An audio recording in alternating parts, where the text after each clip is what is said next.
Alors, aujourd'hui, on continue notre exploration des algébriques et on va parler d'une type class qui est au-dessus des foncteurs, au sens où il faut être un foncteur pour, euh, pour pouvoir être un applicative. Et cette classe, c'est la classe des foncteurs applicatifs qu'on va appeler applicative pour aller plus vite. Alors, à quoi ça sert? Frédéric vous l'a montré en cours. On fait un petit rappel de la semaine dernière. Donc vous vous souvenez que l'idée d'un foncteur... Alors déjà, c'est quoi la nature d'un foncteur? Bah déjà, la nature d'un foncteur, c'est un constructeur de type. Pour être candidat à être un foncteur, il faut être un constructeur de type, c'est-à-dire qu'il faut être de sorte étoile, étoile. C'est-à-dire on prend un type et on fabrique un type. Donc, ce qui est, ce qui est candidat à être un foncteur, c'est quelque chose qui prend des types et qui renvoie des types. Donc, donc l'idée, c'est que vous avez un type A, et quand vous lui appliquez votre foncteur, bah, vous obtenez quelque chose euh, qui est dans le type boîte de A, d'accord, et qui encapsule, qui est paramétré par le type A. Alors des exemples de constructeurs de type qu'on connaît, on connaît le constructeur maybe, et on connaît le constructeur list, par exemple, où c'est un maybe de A, c'est un list de A, on connaît aussi either de A, et, euh, et voilà. Alors, pour être un foncteur, il faut déjà être un constructeur de type, et puis il faut avoir une méthode, on appelle ça une méthode en SQL, même si c'est différent des méthodes Java. Il faut avoir une fonction qui s'appelle fmap, et la fonction qui s'appelle fmap, son type c'est de prendre une fonction de A dans B, de prendre un, quelque chose qui est dans la boîte, qui est de type boîte A, et de transformer cette chose-là en type boîte B. Donc pour être un foncteur, il faut être une boîte telle qu'il est possible d'écrire une fonction générique fmap qui prend n'importe quelle fonction de A dans B, une boîte de A, et qui en fabrique une boîte de B. On dit qu'elle map, qu'elle applique, alors applique, on va voir que ça va être ambigu, mais qu'elle applique cette fonction-là à l'intérieur de la boîte. Alors, un point important pour comprendre ce qui se passe aujourd'hui, c'est qu'on est dans le cadre de la programmation fonctionnelle, et donc on travaille avec des fonctions partielles. Et deuxième point, et je me suis rendu compte en APS que c'était pas encore forcément clair pour tout le monde, donc c'est probablement bien de le rappeler, que lorsque l'on parenthèse, lorsqu'on ne parenthèse pas les, les, les choses, il y a un parenthésage implicite, hein, vous savez que c'est pas associatif l'application de fonction. F de A appliqué à B, c'est pas la même chose que F appliqué à A appliqué à B. D'accord? Donc quand on écrit, et souvent on écrit F de AB, et en fait le parenthésage implicite il est à gauche. C'est-à-dire quand on écrit F appliqué à A appliqué à B, ce qu'on veut dire c'est F appliqué à A, ça nous fabrique une fonction partielle, et à cette fonction partielle on donnera le deuxième argument. Et bien de la même manière que le parenthésage implicite est à gauche pour les applications de termes, il est à droite pour les types. Quand vous écrivez A flèche B flèche C, hein, maintenant que vous avez fait suffisamment d'Haskell, ou en tout cas de programmation fonctionnelle pour savoir que A flèche B flèche C c'est le type de quelque chose qui prend du A, puis qui prend du B, puis qui donne du C, eh bien il est parenthésé implicitement à droite, puisqu'en fait quelque chose de A flèche B flèche C, on peut le voir comme quelque chose qui prend du A, et qui renvoie une fonction qui attend du B, et qui donnera du C. D'accord? Donc quand on a parenthésé implicitement notre fmap ici, les parenthèses elles se trouvent là, et maintenant ça nous donne un autre éclairage sur le fmap qu'on a déjà manipulé depuis une semaine, c'est que fmap on peut le voir aussi comme quelque chose qui relève une fonction, qui prend une fonction de A dans B, et qui la relève en son équivalent dans le monde du foncteur, qui prend une fonction de A dans B, et qui envoie une fonction de boîte de A dans boîte de B. D'accord? Donc cette vision-là, elle va nous permettre de justifier l'introduction des applicatifs. Et l'introduction des applicatifs, elle est justifiée par le fait que on veut pouvoir faire des choses à l'intérieur des... Enfin, on veut pouvoir composer les choses à l'intérieur, qui sont à l'intérieur des boîtes. Alors, qu'est-ce que ça veut dire? Prenons par exemple le foncteur list. List de A, vous le connaissez, et il n'y a qu'une seule manière de bien faire le foncteur liste de A. Alors, il vous a fait la preuve, je me souviens plus, je crois qu'on l'avait fait en TD l'année dernière, de dire qu'il n'y a qu'une seule manière d'écrire d'instancier foncteur avec les listes qui respectent les lois. Enfin bon. Peu importe. Donc vous avez liste de A, et l'idée c'est que vous savez qu'on peut, quand je fais fmap de plus 1, la fonction plus 1, sur la liste 1, 2, 3, vous savez que ça va s'évaluer en 2, 3, 4. On a appliqué cette fonction plus 1 à chacun des membres ici. Ici, on a une liste int. Ici, on a une fonction de int dans int. Et donc, quand on la map, ça nous fait une liste int.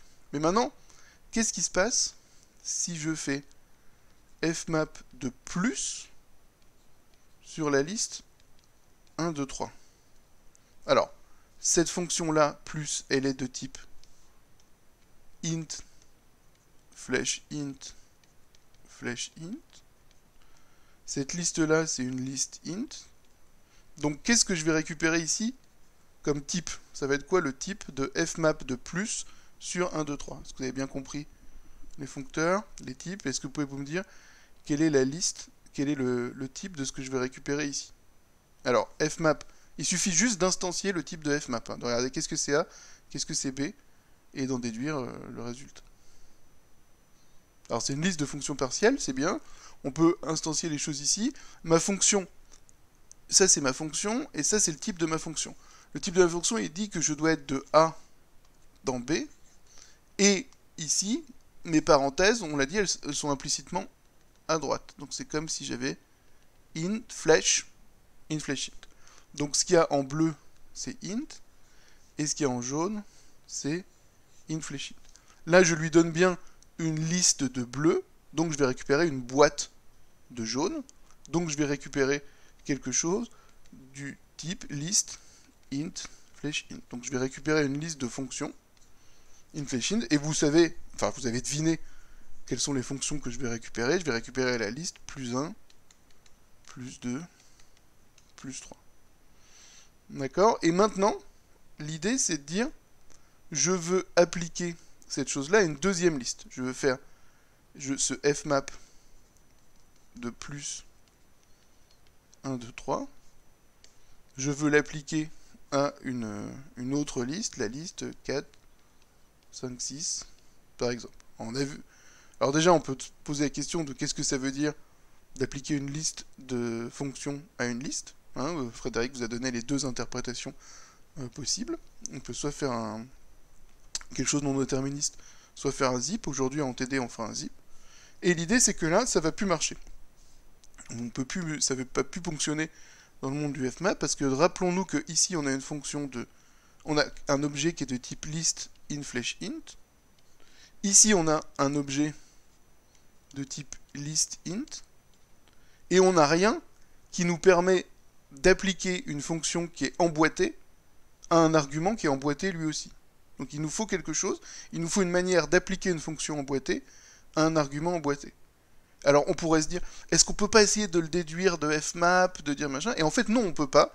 Et un des bons arguments, une des bonnes preuves pour laquelle on ne peut pas le déduire de fmap, c'est qu'il y a deux manières de procéder pour les listes. Et on a un exemple dans lequel c'est pas trivial de dire que quand j'applique plus 1, 2, 3 à 4, 5, 6, qu'est-ce que je dois récupérer? Et donc vous avez vu qu'il y a deux résultats possibles. Celui qu'on va voir en TD aujourd'hui, c'est 5, 7, 9. Et celui que vous avez vu en cours, c'est 5, 6, 7, 6, 7, 8, 7, 8, 9. Donc dans le cas ici, j'ai appliqué chaque fonction à chaque argument. Donc j'ai un produit cartésien d'application fonction-argument. Et dans ce cas-là ici, j'ai appliqué dans l'ordre les fonctions aux arguments. D'accord? Donc il y a deux manières de dire qu'est-ce que ça veut dire d'appliquer ça à ça. Et le problème, c'est qu'il nous faut quelque chose ici, ou alors ici, hein, et il nous faut un opérateur qui permet de le faire. Évidemment, il faudra qu'on définisse l'instanciation de cet opérateur. et c'est le but des applicatifs. Qu'est-ce que c'est un applicatif? Un applicatif, c'est un foncteur. Donc on doit avoir, ce truc-là doit être un foncteur. Donc entre autres, si c'est un foncteur, ça veut dire qu'il est de sorte astérix flèche astérix. Et si c'est un foncteur, ça veut dire qu'on a déjà un fmap. Hein. Le fait d'être un foncteur, par définition, ça nous donne un fmap. Et on va devoir lui rajouter deux choses, une qui s'appelle pure et une qui s'appelle apply. Pure, c'est quelque chose qui va prendre un élément de n'importe quel type et fabriquer une boîte de cet élément. D'accord? C'est le return des monades, qu'on verra aussi.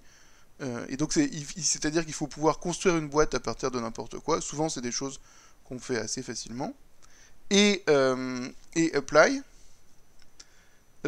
c'est quelque chose qui va prendre une boîte de fonctions, une fonction dans une boîte si vous voulez, une boîte de A dans B, qui va prendre un A dans une boîte et qui va envoyer un B dans une boîte. Et comme toujours, c'est parenthésé implicitement à droite.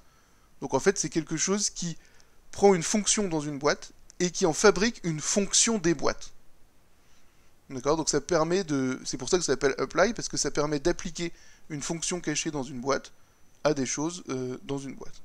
Donc c'est ça qu'on va manipuler aujourd'hui. On va instancier des choses avec applicative, et à chaque fois on va trouver un pure et un apply qui correspond.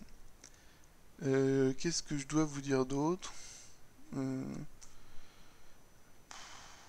sais plus si j'avais un truc à dire sur la présentation des applicatifs. Non.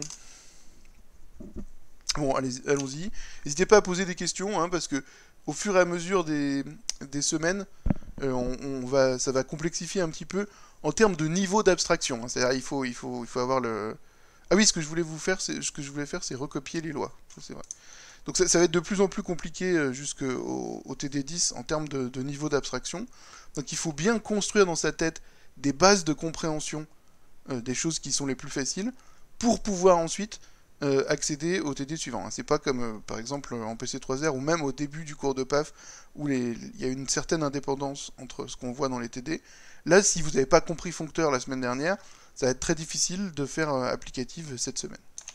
Alors, les lois des applicatifs. Alors, on avait dit qu'une classe de type, on l'a vu au TD5, c'est un ensemble de méthodes que doivent vérifier les éléments de cette classe, et un ensemble de lois.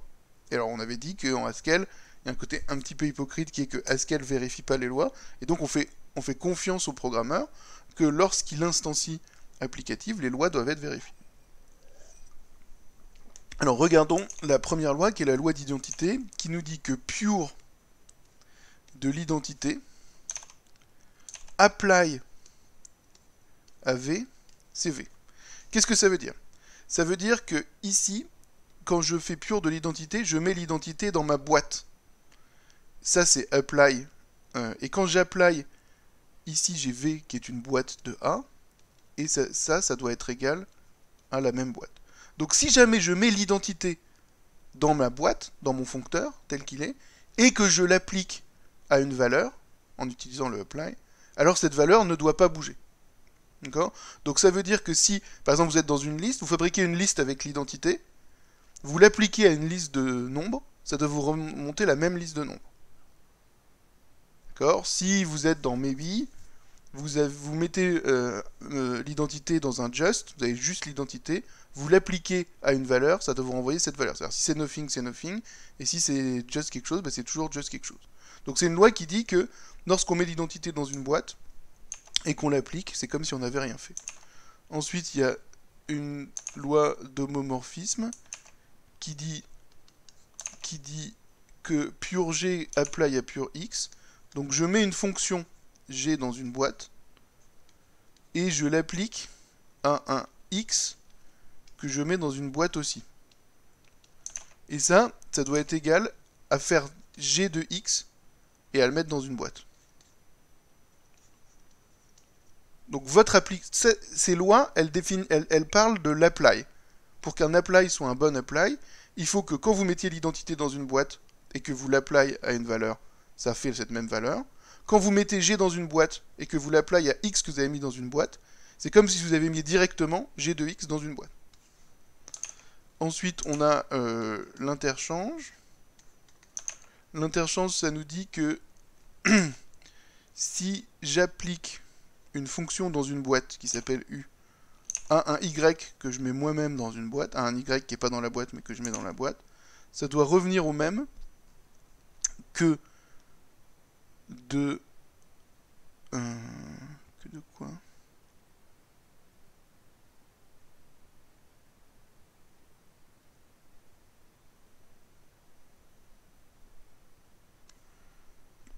Que de pure la map Y dans la boîte. Ça doit être la même chose que pure map Y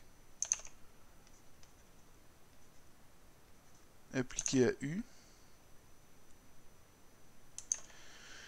Donc, ça doit être la même chose que de prendre la fonction qui map Y dans une boîte, de la mettre dans une boîte, et d'appliquer ce truc-là à U. Et ça doit être la même chose que de prendre la fonction qui... Ah oui, non, d'accord, c'est le $y qui n'est pas. On va oublier ce passage-là. On va juste regarder. L'interchange, ça dit... Quand j'ai U, donc U c'est une fonction dans une boîte, et que je l'applique à Y que je mets dans une boîte, c'est la même chose que si jamais je mettais dans une boîte la fonction qui a F associe F de Y. Oui, pardon, c'est pas le map, c'est l'état expansion de Y. Donc ça prend F et ça applique F à Y.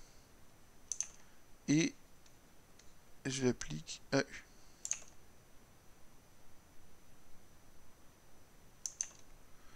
Donc U, c'est une boîte de type A flèche B. Et pure Y, Y, c'est un truc de type A. Donc ça, ce truc-là, c'est quelque chose qui prend quelque chose de type A flèche B, qui prend quelque chose de type A flèche B, et qui l'applique à Y, et donc qui renvoie du B. Donc ça devient une boîte dans laquelle je mets une fonction de type A flèche B, et je l'applie à un truc qui est de type A flèche B. Bon, c'est comme ça. Et je l'applie à un truc qui est de type A flèche B, donc je récupère une boîte de B. Donc c'est un peu compliqué. Enfin, il faut essayer de comprendre ce que c'est déjà à un niveau 0, puis ensuite on peut essayer de réfléchir à la philosophie. Quand j'ai une fonction de type A dans B, qui est cachée dans une boîte, et que j'essaye de l'appliquer à un truc que je mets dans une boîte, c'est la même chose que si j'avais mis dans une boîte la fonction qui attend un argument fonctionnel et applique cet argument à Y, et que j'avais appliqué cette grosse boîte à la boîte U. Donc au niveau des types, on regarde au niveau des types pour s'en convaincre, U c'est une boîte de A flèche B, Y c'est un truc de type A, donc pure Y c'est une boîte de A. Donc quand j'applique une boîte de A flèche B à une boîte de A, ça me donne une boîte de B. Ici j'ai une fonction qui prend un F et qui applique F à Y. On a dit que Y c'était quelque chose de type A. Donc si j'applique F à Y, ce F il doit être de type A flèche B. Et tout ça, un truc de type A flèche B appliqué à A me donne un truc de type B. Or, et donc le type de cette chose-là, c'est je prends une fonction F de A dans B et je renvoie du B. Donc si je pure ce truc-là, c'est-à-dire que je mets dans la boîte une fonction de A flèche B dans B. Et si j'applique ça à U, et U on a dit dès le début que c'était quelque chose, c'était une boîte de A flèche B, alors je vais récupérer une boîte dans laquelle il y a le résultat de la première fonction qui est dans la boîte, qui est du B. D'accord? Donc c'est une loi d'interchange qui dit que quand on applique une boîte mystère à un Y dans lequel on met une boîte, on aurait pu inverser cette application-là et fabriquer une fonction qui prend un truc et qui l'applique à Y. D'accord? Si jamais on n'était pas dans le monde des boîtes, c'était la même chose que de dire que si vous avez F appliqué à A, ça c'est la même chose que de prendre la fonction. Alors, je ne veux pas que j'utilise F, parce que ça va être... Si vous avez un G appliqué à A, ça va vous donner la même chose que prendre la fonction qui prend n'importe quel F, et qui... Alors, je vais pas mettre lambda avant l'année prochaine. Je mettre un F. Quelque chose qui prend n'importe quel F et qui lui associe F de A impliqué à G.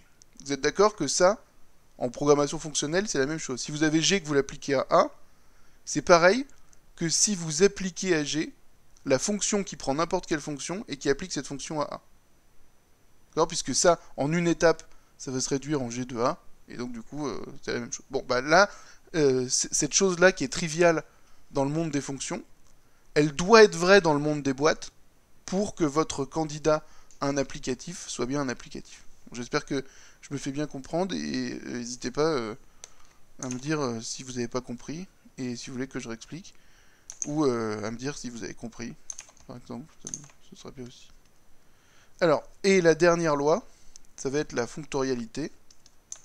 La fonctorialité, elle dit que si je prends une fonction f, et que je la map sur x, ça c'est map, donc ça veut dire que cette fonction f, elle est de A dans B, et ce x, c'est une boîte de A. Donc ce truc-là, ça va nous faire une boîte de B, c'est ce que fait le map. Si je map f dans ma boîte x, c'est la même chose que si je monte f dans le monde des boîtes, et que je l'apply à x. D'accord? Donc cette chose-là, elle nous dit qu'on ne peut pas faire n'importe quoi avec le apply, parce que si on a une fonction qui n'est pas dans la boîte, la mapper dans une boîte, c'est la même chose que la monter dans le monde des boîtes avec Pure, et d'utiliser l'apply, etc. Donc l'idée, c'est que apply, ça nous permet d'utiliser des fonctions directement depuis le monde des boîtes, mais que ça doit respecter le fait que Pure, quand Pure monte une fonction dans le monde des boîtes, elle doit se comporter pareil que si on l'avait appliquée directement depuis le monde réel. Voilà pour la présentation des applicatifs. Et maintenant on va faire le TD dans le détail avec des instances d'applicatifs pour deux types simples et le type reader. Alors on avait vu la dernière fois, le type reader c'est un type spécial.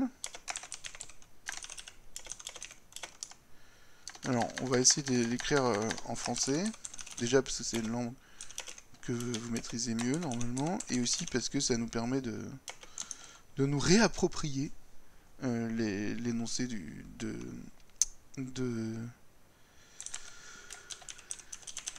ce TD.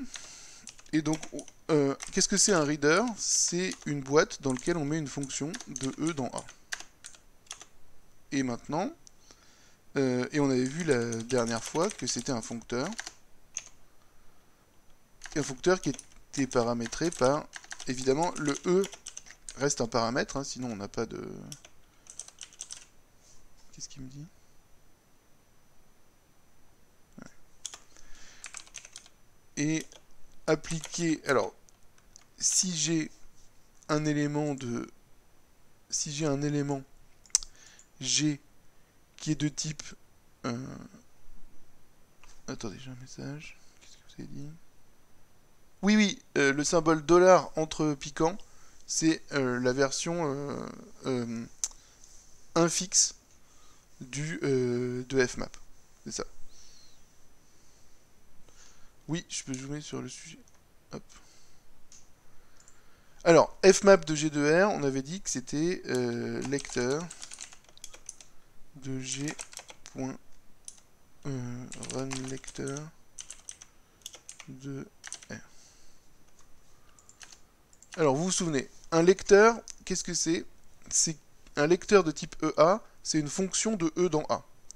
Maintenant, si je veux implémenter une fonction G, alors, vous avez, si j'ai un lecteur EA, ça veut dire qu'en fait, j'ai une fonction de E dans A. Si je veux fmap un G dans un lecteur de F, qu'est-ce que ça doit donner? Un lecteur de F, c'est de type E, c'est un truc qui, c'est une boîte qui contient une fonction de E dans A. Enfin, c'est une boîte, c'est un truc avec une fonction de E dans A. Donc si je veux mapper un G, c'est un truc qui doit être de type A flèche B, et je dois récupérer une fonction de E dans B.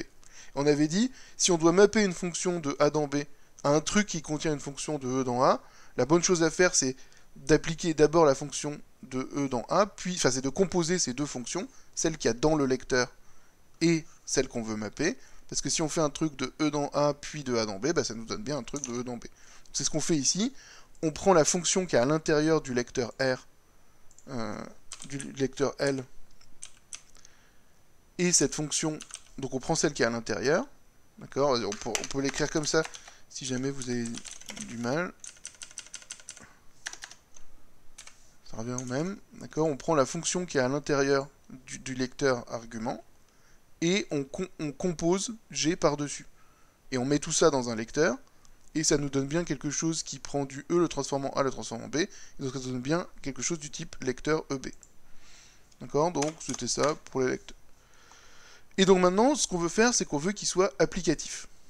Alors, pour qu'il soit applicatif, on va y aller en aveugle, et puis on va faire instance applicative lecteur E. Ouais, on va y aller en aveugle, puis après on regardera si ce qu'on a fait c'est bien. Donc pure de f. F c'est une fonction. Alors, on a quelque chose ici, quand on a pure f, qui doit être de type A. Et on veut... pardon, je vais mettre pure x. On a quelque chose ici qui est de type A, et on veut en fabriquer un lecteur de E dans A. Donc on a un argument x de type A, et on veut, par pure, fabriquer quelque chose qui est un lecteur de EA. Et un lecteur de EA, c'est quelque chose qui contient une fonction de E dans A. Donc, comment je peux, pour n'importe quel E, en prenant un élément x, fabriquer une fonction qui va de E dans A? Est-ce que... Je laisse du temps un petit peu au début pour les questions faciles, parce que je me dis que il y a des gens qui peuvent trouver. Si jamais j'ai un x de type A, comment je fabrique une fonction de E dans A? C'est ça la question.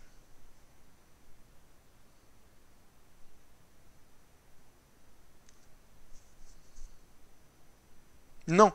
L'identité, enfin si j'applique l'identité, ça va me redonner un truc de type A. Si je mets l'identité ici, ça va donner un truc de type E dans E. Ce que je voudrais, c'est à partir de... Bon, imaginez, vous avez un schtroumpf. Vous avez un schtroumpf. Vous en avez un. C'est par exemple le schtroumpf grognon. Et vous voulez construire une fonction qui prend n'importe quelle personne du monde et qui, qui renvoie un schtroumpf à la place. Qu'est-ce que vous allez faire? Vous allez utiliser celui que vous avez, le schtroumpf grognon. Vous allez faire une fonction qui prend n'importe quelle personne et qui renvoie le schtroumpf grognon. D'accord? À partir d'un schtroumpf, vous pouvez faire une fonction qui prend n'importe quoi et qui renvoie un schtroumpf. Il suffit de renvoyer celui-là. Donc l'idée, c'est que vous allez l'appliquer, et vous allez appliquer cette idée ici. Vous allez faire une fonction qui prend n'importe quoi et qui renvoie le x. Donc pure de x, ça va être un lecteur qui contient qui prend n'importe quoi, la fonction qui prend n'importe quoi, on peut l'avoir comme ça, très bien. La fonction qui prend n'importe quoi et qui renvoie x. Alors, voilà. Et alors, on peut écrire pure égale lecteur rond const. C'est vrai ça ou pas? Est-ce que ça marche au niveau des types? Donc, const, c'est quelque chose qui prend une valeur et qui fabrique la fonction qui prend n'importe quoi et qui renvoie cette valeur. Donc, const, c'est, vous voyez, c'est écrit ici. Mince. Je peux pas bouger ma souris, c'est écrit pour tout AB, c'est quelque chose qui prend un A et qui renvoie une fonction de B dans A, de n'importe quel B, et qui renvoie un A.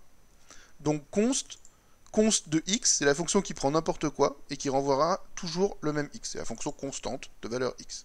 Si je fais const, que je l'applique à x, ça me fait la fonction const de x, et quand je pointe avec mon lecteur, ça met ma fonction constante de x à l'intérieur d'un lecteur. Donc voilà pour le x. Voilà pour le pure. Const, c'est une sorte de id. Non, non, non, non, non. Const, c'est pas une sorte de... id, c'est l'identité. id, c'est quelque chose de type A flèche A, pour tout A, qui prend un x et qui renvoie x. Id, c'est l'identité. Et c'est l'identité pour tout A, donc vous pouvez l'utiliser partout. Donc id, c'est la fonction qui renvoie son argument. Const, c'est la fonction qui prend un argument et qui renvoie une fonction qui prend n'importe quoi et qui renverra l'argument initial. Donc const, ça prend un x et ça renvoie la fonction qui prend n'importe quoi. Attendez, j'ai choisi ça. Qui prend n'importe quoi et qui renvoie x. Donc const, quand vous lui passez un argument, il vous donne une fonction. Cette fonction, c'est la fonction qui projette tout sur x. Ça prend n'importe quel argument de n'importe quel type, et ça vous renvoie un x. Et du coup, là, quand je fais const, ça va faire la fonction qui prend... là, je lui donne un schtroumpf, il applique const, donc c'est la fonction qui prend n'importe quoi qui renvoie ce schtroumpf, et je le mets à l'intérieur d'un lecteur. Bon, on a fait pure, maintenant il faut qu'on fasse apply. Alors, on réfléchit à qu'est-ce que ça peut être apply. Je veux apply, ça doit prendre... On se rappelle son type, hein, on va toujours se rappeler le type, ça doit prendre une fonction, ça doit prendre un reader, enfin un lecteur E à B, un lecteur EA, et fabriquer un lecteur EB. Donc qu'est-ce que c'est un lecteur EAB? C'est quelque chose qui contient une fonction qui va de E dans A flèche B. Qu'est-ce que c'est un lecteur EA? C'est quelque chose qui contient une fonction qui va de E dans A. Et moi, je veux récupérer une fonction qui va de E dans B. Alors je réfléchis. J'ai une fonction qui prend un E et qui va de A dans B, et une fonction qui prend un E et qui va dans A. Et je voudrais les composer pour obtenir une fonction qui prend un E et qui va de A dans B. Est-ce que vous avez une idée de ce que je peux faire? Donc il faut que je construise ma fonction. Là, je récupère un E, je récupère un X de type E, et il faut que je fabrique un B, et j'ai à disposition un F et un G. F, ça fabrique un A flèche B, et G, ça fabrique un A. Alors, qu'est-ce que je peux faire? Alors, une manière de faire, que je ne sais pas si je vous la conseille ou pas. Non, F.G, ça va pas marcher. Pourquoi? Parce que je ne peux pas composer F et G. Si je fais F.G, ça veut dire que G me produit du A, et là, je ne peux pas appliquer F à ce que je récupère de G, parce que j'ai pas quelque chose qui est sur A, mais j'ai quelque chose qui est sur du E. D'accord? Donc votre idée, elle est bien, il faut effectivement essayer de composer les choses. Et voilà. Donc une manière de faire ces exercices, qui est aussi une manière de programmer dans la vraie vie, que je ne sais pas si je la conseille, mais dans tous les cas, votre cerveau primal va finir par y revenir, c'est d'essayer de prendre toutes les briques qu'on a, et de regarder toutes les manières qu'on a de les emboîter, et de réfléchir à comment on peut emboîter ces briques qu'on a. Donc là, on a un F et un G. Sofiane, il nous dit, bah, vous voyez, ça fait du A, ça fait du A flèche B, il faudrait pouvoir composer les deux, et il a raison. Sauf qu'on ne peut pas les composer directement, parce que les deux ont besoin de E. Et ma question, c'est, est-ce qu'on n'a pas un E à leur donner? Et la réponse est oui, on a un E à leur donner, c'est le E de la fonction qu'on est en train de construire. Cette fonction qu'on va mettre dans un lecteur ici, elle prend un E qu'on peut appeler X. Qu'est-ce qu'elle va faire de ce E? Eh bien, on pourrait donner ce E à G. Si on fait G de X, on récupère un truc de type A. Si on fait F de X, on récupère un truc de type A flèche B. Et maintenant, on pourrait faire F de X appliqué à G de X, et ça nous donnerait un truc de type B. Donc on a bien un processus qui part du X et qui envoie du B. Est-ce que vous êtes d'accord que si je vous avais laissé suffisamment de temps, vous auriez trouvé cette réponse? Puisqu'il suffisait d'essayer d'emboîter ces choses. Une fois qu'on a compris le niveau d'abstraction auquel on se trouve, il suffit d'essayer d'emboîter les choses pour voir comment ça marche. Donc, ici, j'ai apply d'un lecteur F à un lecteur G. Et ce que je vais faire, c'est que je vais créer une nouvelle fonction. C'est la fonction qui prend un X. Et qu'est-ce qu'elle fait de ce X? Elle fait F de X. Et ça, elle récupère un truc de A dans B. Et ensuite, elle fait G de X. Et je suis pas obligé de mettre les parenthèses là, il a raison. Pourquoi il râle sur mon apply?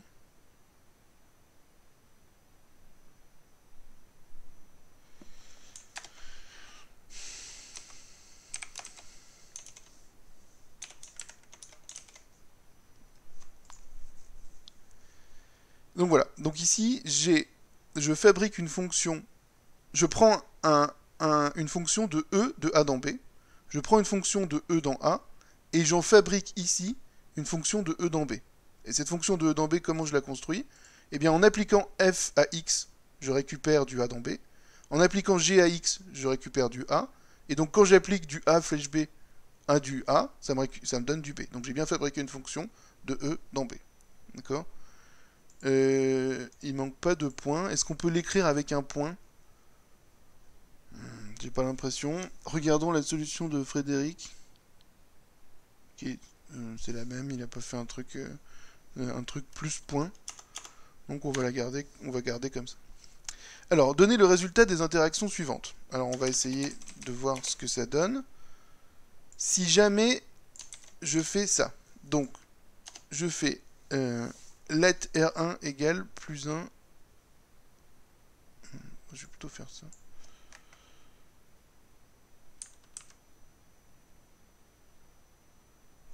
Pardon, je vais plutôt écrire ça directement ici.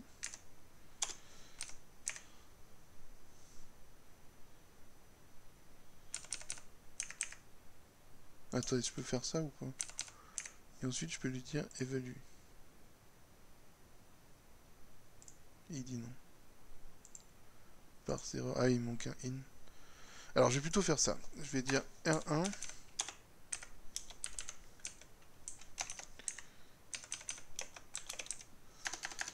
R1, c'est... const prend ses arguments dans quel ordre? Bah, const a qu'un seul argument. Const a qu'un seul argument.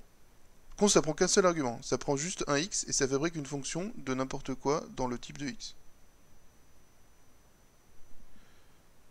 Ah oui, il faut lecteur à la place de reader. Ça c'est bien.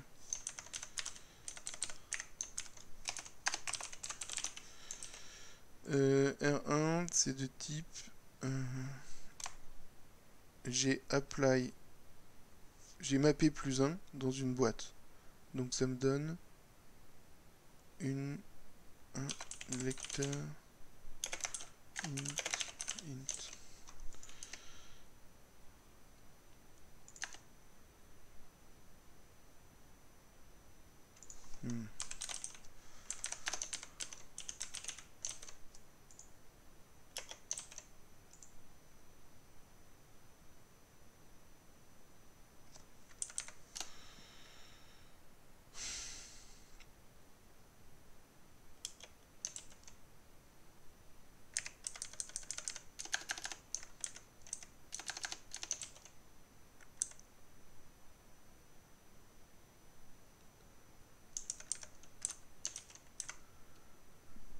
Alors, qu'est-ce qu'il a voulu écrire?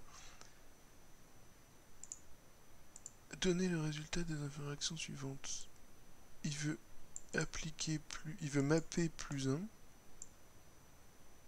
dans un reader qui contient moins 1, mais comme fonction. C'est bizarre qu'il ait écrit ça, Frédéric. Est-ce que je peux pas mettre const moins 1? Si. Alors, je réponds à vos questions maintenant. Non, mais oui, ça accepte pas moins 1 comme étant la fonction d'incrément, vous avez raison, Paul. Merci. Alors, const prend ses arguments dans quel ordre? Fx ou xf.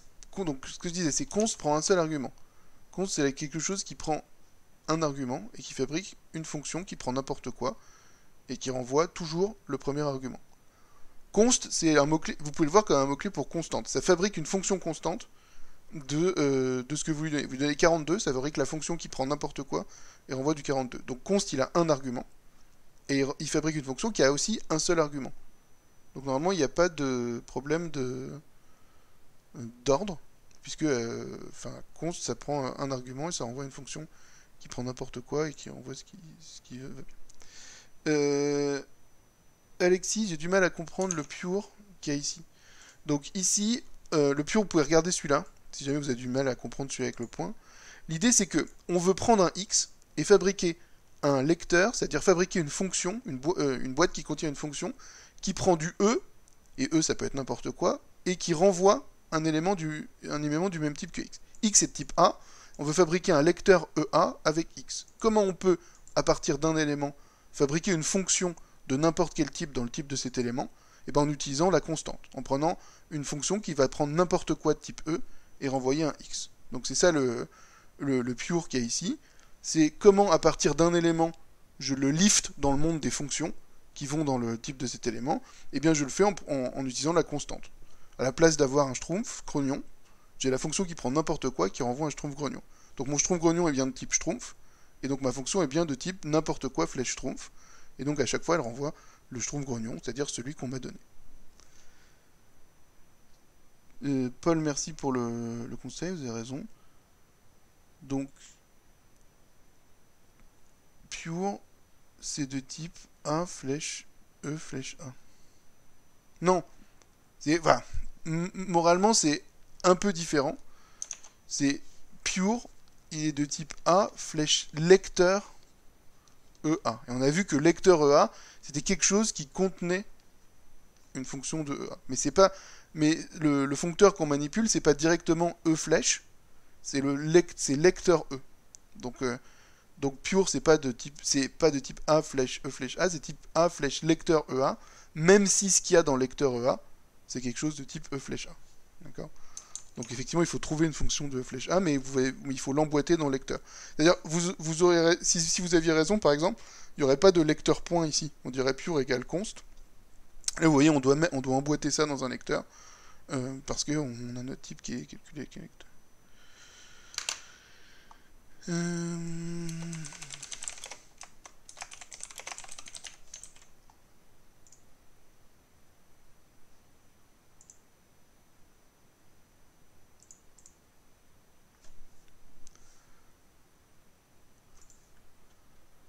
Ah oui, non, deriving x, c'est une grosse bêtise, je pense.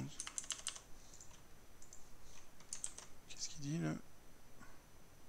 Ah, une new type, j'ai pas le droit de faire des deriving.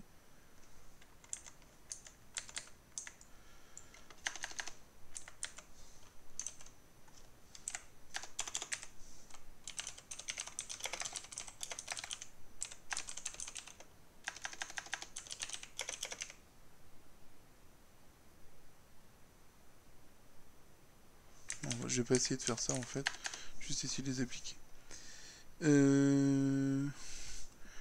Alors, donc, qu'est-ce qu'il veut faire? Ah, il veut faire le type de ça.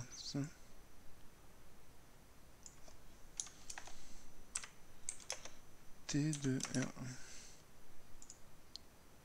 Voilà, donc R1, c'est un lecteur int int. Alors, oui, bah en même temps je lui ai dit. Donc R1, ça c'est map. Donc je map la fonction plus 1, donc la fonction d'incrémentation, à un lecteur dans lequel j'ai mis à sa constante moins 1 ou c'est moins 1. Alors qu'est-ce qu'il a voulu écrire Frédéric ici par reader de moins 1? Je pense qu'il a voulu écrire la fonction qui décrémente. Donc la fonction qui décrémente, on va l'écrire. C'est la fonction qui prend un x et qui renvoie x moins 1. Voilà. Et donc le type de... Et donc c'est bien... Donc mon lecteur, ici, c'est un lecteur int int, c'est-à-dire des fonctions de int dans int. Et je lui map la fonction plus 1. Vous vous souvenez que pour mapper à l'intérieur d'un truc, il suffit de composer. Donc en fait, ça va être la fonction identité, j'ai l'impression. Alors, à quoi servent exactement les applicatives? Eh bien, normalement, vous allez le voir ici. J'ai essayé de l'expliquer au début. Un applicatif, ça sert à pouvoir utiliser des fonctions à 2 arguments dans le monde des foncteurs. Si jamais on utilise une fonction à un argument dans le monde des foncteurs, bah, ça se passe bien. Si on utilise une fonction à 2 arguments dans le monde des foncteurs, ça se passe pas bien. Si je veux mapper plus à l'intérieur de la liste 1, 2, 3, ça me donne une liste de fonctions. Mais une fois que j'ai cette liste de fonctions, quand je veux l'appliquer à une autre liste d'arguments, eh bien, je ne peux pas m'en sortir avec le fmap. Il me faut en plus un apply, et ce apply, c'est ce qui permet de mapper une boîte de fonctions avec une boîte d'arguments.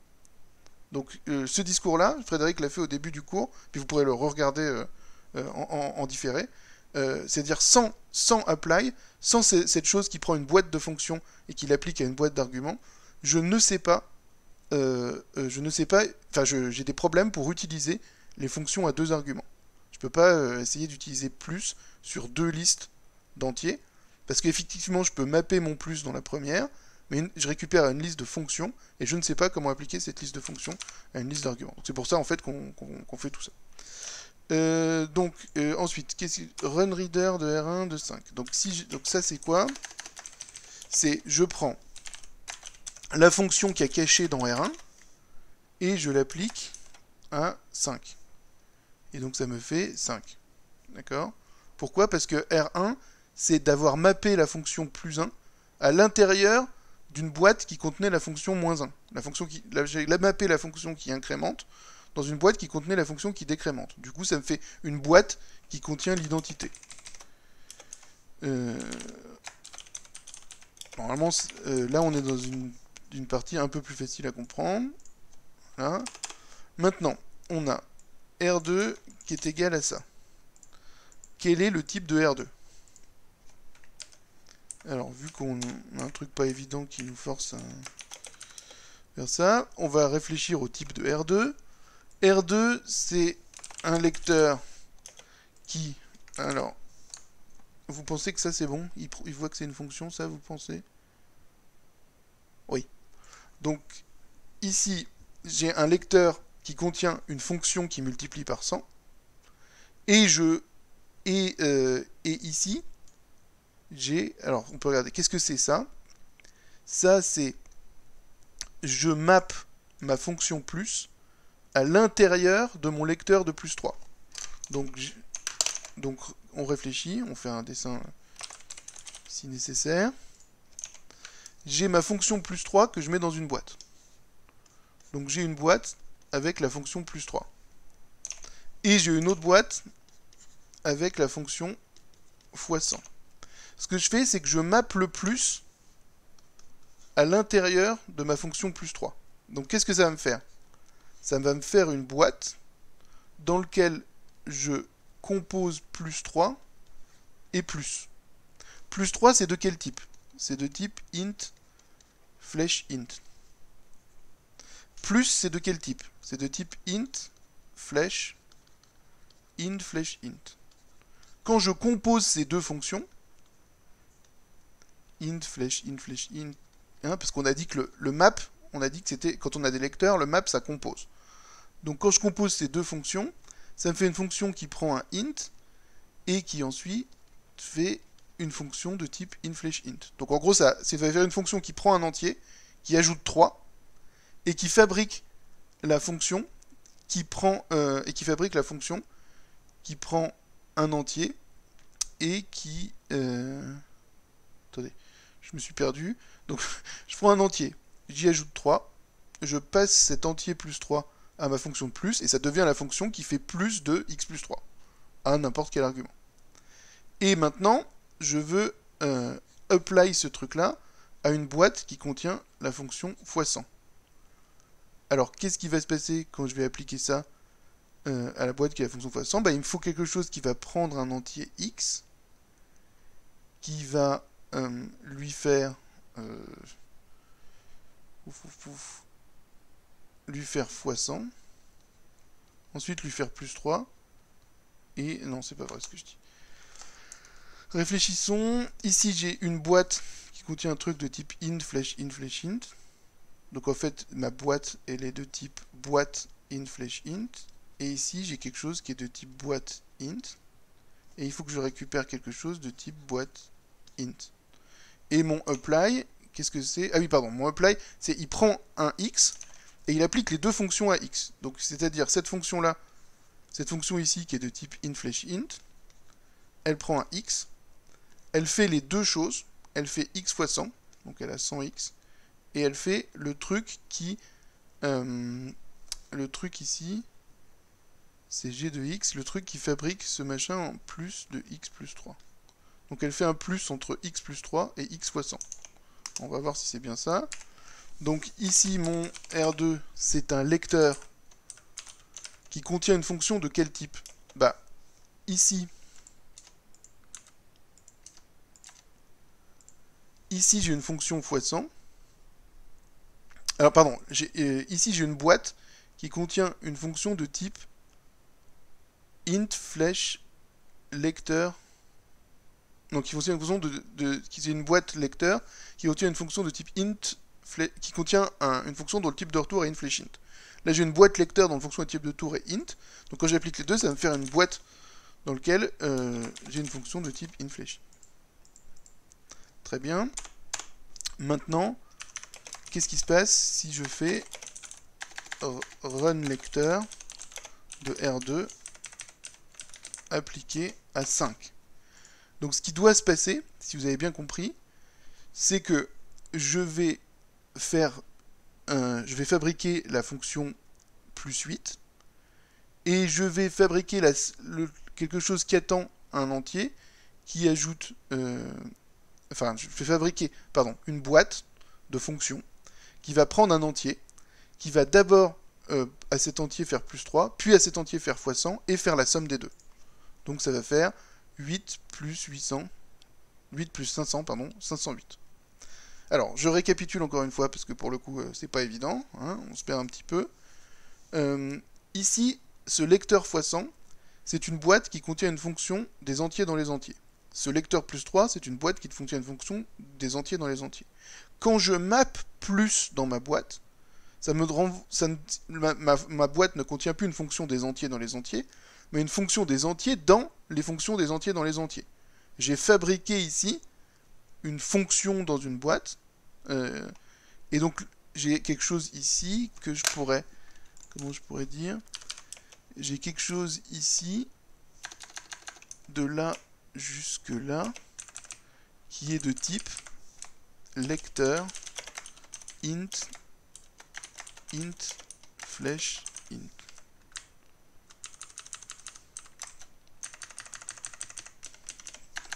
Cette chose-là,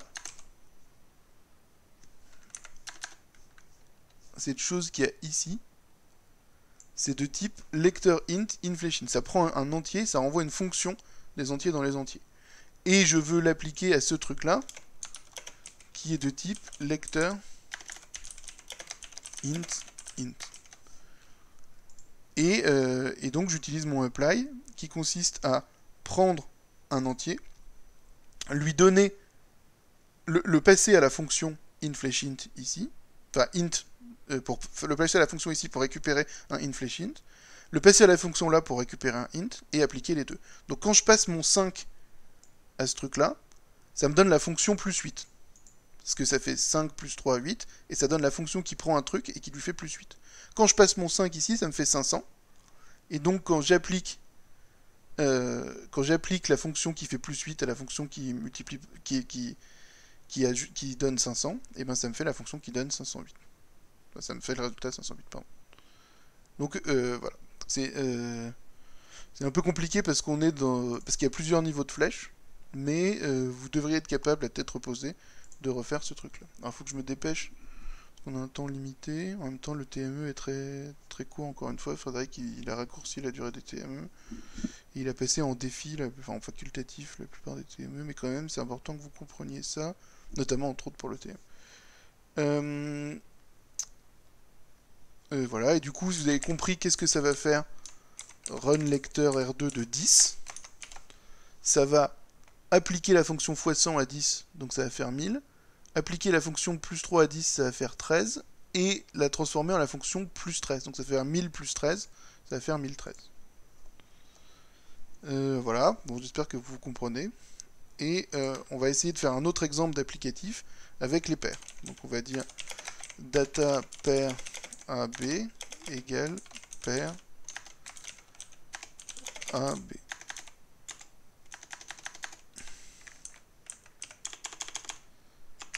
Et là, on peut faire un deriving show egg. Et alors, on avait un foncteur des paires qui nous disait que le foncteur des paires, c'était la paire de... C'était vis-à-vis de ce qui se passe à droite. Et quand on map une fonction à une paire, on avait dit que c'était important de la mapper que à droite. Parce qu'il nous faudra un bifoncteur pour mapper à la fois à gauche et à droite. Et je sais pas si vous vous souvenez, mais je vous avais montré que si jamais on a des paires avec un seul constructeur de type, parce qu'on a la même chose à gauche et à droite, alors on pouvait mapper la fonction des deux côtés. Mais là, comme on a besoin que d'un seul constructeur de type, enfin on doit avoir qu'un seul constructeur de type, et ben on fait les choses uniquement sur le membre de droite.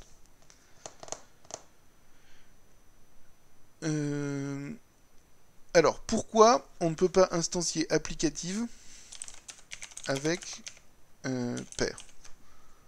Donc instance applicative paire de E. Alors on y va. Pour instantier applicative, il nous faut un pur. Alors on réfléchit, qu'est-ce que c'est un pur des paires de EA? Un pur, c'est quelque chose qui doit prendre un élément de type A et nous renvoyer une paire EA. Alors, c'est-à-dire que je dois prendre un schtroumpf particulier, par exemple, on me donne le schtroumpf grognon, et je dois fabriquer une paire de n'importe quel élément et un schtroumpf. Est-ce que vous savez faire ça? Alors, un schtroumpf, je vais mettre mon schtroumpf grognon ici, ça c'est facile. Mais je dois faire une paire de n'importe quel élément E. Comment je fais pour récupérer une valeur par défaut d'un type quelconque E? Alors, il faut fixer nous-mêmes les deux éléments, effectivement. Pour fixer nous-mêmes le deuxième élément, on a pris le schtroumpf grognon qu'on nous avait donné. Mais on ne nous a pas donné de E. Il faut fixer le premier élément. Alors, comment on fait pour fixer le premier élément? La réponse est, dans le cas général, on ne peut pas. Si je vous dis, donnez-moi un élément de n'importe quel type E, vous n'êtes pas capable de me donner un élément de n'importe quel type. Vous êtes capable de donner un élément d'un type qui existe. Vous n'êtes pas capable d'ici de mettre un E, un élément de type E pour n'importe quel E. D'accord? Donc ça ne va pas marcher pour n'importe quel E. Alors, ce que Frédéric nous donne comme indice, c'est que si jamais E c'est un monoïde, ça va être plus facile. Pourquoi? Qu'est-ce qu'on a si E est un monoïde? Vous vous souvenez? Quand E est un monoïde, on a deux choses.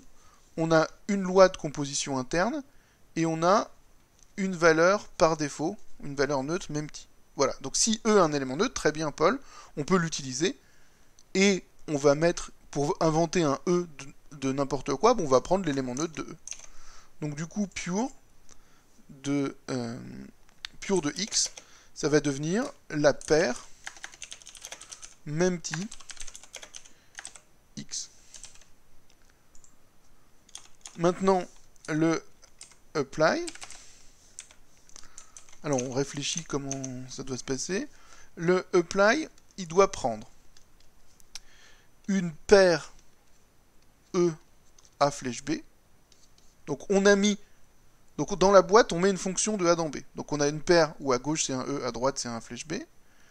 On doit prendre une paire EA et renvoyer une paire EB. Donc on a une paire EAB, une paire EA et on doit fabriquer une paire EB. Alors comment on peut faire? Notre paire EAB, ça peut être un truc du genre paire E1 F. Notre paire EA, ça peut être un truc du genre paire E2 G. Je vais plutôt mettre X. Et du coup, une bonne manière de fabriquer une paire avec ça, c'est d'appliquer F à X. Et du coup, qu'est-ce qu'on met ici comme E? Il nous faut un E. Qu'est-ce que je mets? Je mets E1, je mets E2, je mets même petit.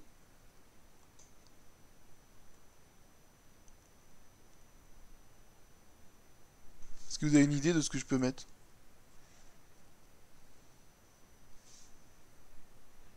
Vous êtes d'accord? J'ai une paire d'un élément de type E et d'une fonction AB. J'ai une paire d'un élément de type E et d'un élément A. Je veux fabriquer une paire d'un élément de type E et d'un B. Pour obtenir mon B, je vais prendre le membre droit de la première paire et l'appliquer au membre droit de la deuxième paire. Ça va me faire un B. Maintenant, il me faut un membre gauche pour ma paire résultat. Mon membre gauche, il doit être de type E. Qu'est-ce que je peux mettre ici? Il me faut quelque chose de type E. Je peux mettre... Comment je peux récupérer un élément de type E? Si E est un monoïde, j'ai dit que c'était un monoïde, je peux récupérer même petit. D'accord? Mais en plus, comme j'ai une paire avec un E, j'en ai un ici de E. J'en ai aussi un autre ici de E. Donc je pourrais mettre aussi E1 ou aussi E2. Qu'est-ce que je vais choisir?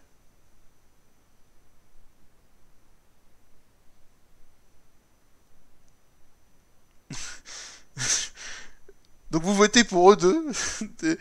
Et je sais pas pourquoi, mais pourquoi pas. Mais est-ce que je peux... si on met même petit, on oublie les deux. Si on met E2, on oublie E1. Si on met E1, on oublie E2.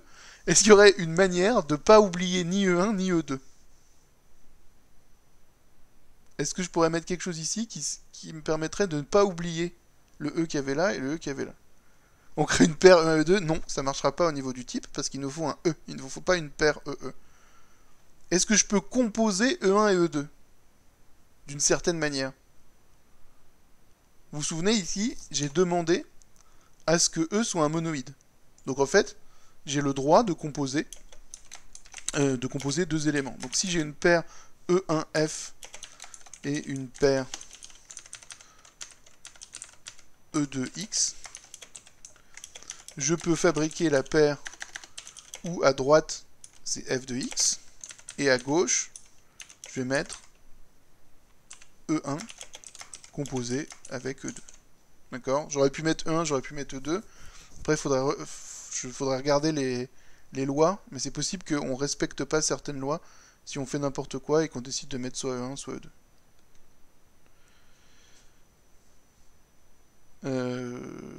Alors voilà, votre proposition, Alexis, elle marche au niveau des types, et après, il faudra regarder si on se prend pas les pieds dans le plat au niveau des lois, et j'ai l'impression que on risque de se faire avoir pour l'interchange, parce que l'interchange, il va mettre un E1 ici, un E2 là. Alors même si ça doit marcher, mais si jamais on met E1 ici et E2 là, alors même si ça va pas marcher, pourquoi? Pour ici,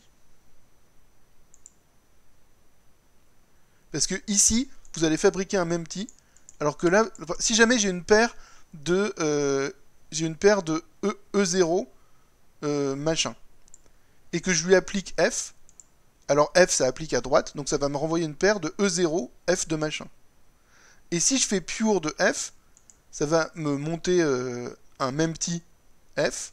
Ici je vais toujours avoir E0 machin, et quand je vais apply, votre solution de même petit, voilà, donc ça c'est une bonne idée pour vous montrer pourquoi on est obligé de mettre le E1 concaténé à E2.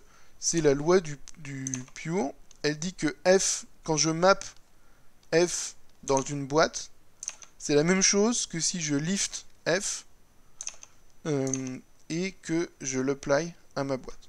Donc si jamais vous avez choisi de mettre E1, E2 ou même petit, vous allez avoir un problème. Pourquoi? Parce que ici, imaginez que X, c'est la paire E0, E0, X0. D'accord? Donc X est une paire. Donc imaginez que c'est E0, X0. Si je lui map F, ce truc-là, pour la définition de map ça map que à droite, ça va me donner la paire E0, F de X0. D'accord? Si jamais je fais un pure F ici, ça va me donner la paire de mempty, c'est ce qu'on a dit tout à l'heure, et F. Et X, c'est toujours E0, X0. Donc là, il faut que en faisant l'apply entre ces deux trucs-là, je récupère E0 et F de X0. Donc si vous avez choisi tout à l'heure, si vous avez voté pour E1 ou pour mempty, ça marche pas. Parce que ici, vous allez mettre mempty. Si vous prenez E1, c'est-à-dire vous prenez celui-là, et si vous prenez mempty, vous prenez celui-là. Et du coup, ça va être différent ici. Si vous avez voté pour E2, eh bien, ça marche, puisque ça va prendre le E0 et ça va le mettre là. Mais si vous allez voter pour E2, vous allez vous faire avoir sur la voie sur la loi de l'interchange, parce que la loi de l'interchange, en gros, elle nous dit que si on fait dans un ordre ou dans un autre... attendez, c'est pas vrai ce que je dis. Vous allez vous faire avoir ici, je pense. Parce que si vous prenez E2... Pure de G... Non, là, ça ne peut pas faire avoir là.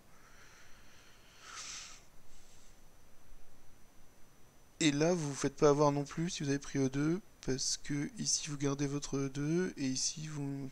Donc, il faut regarder si ça marche sur l'interchange. Peut-être c'est possible d'utiliser E2.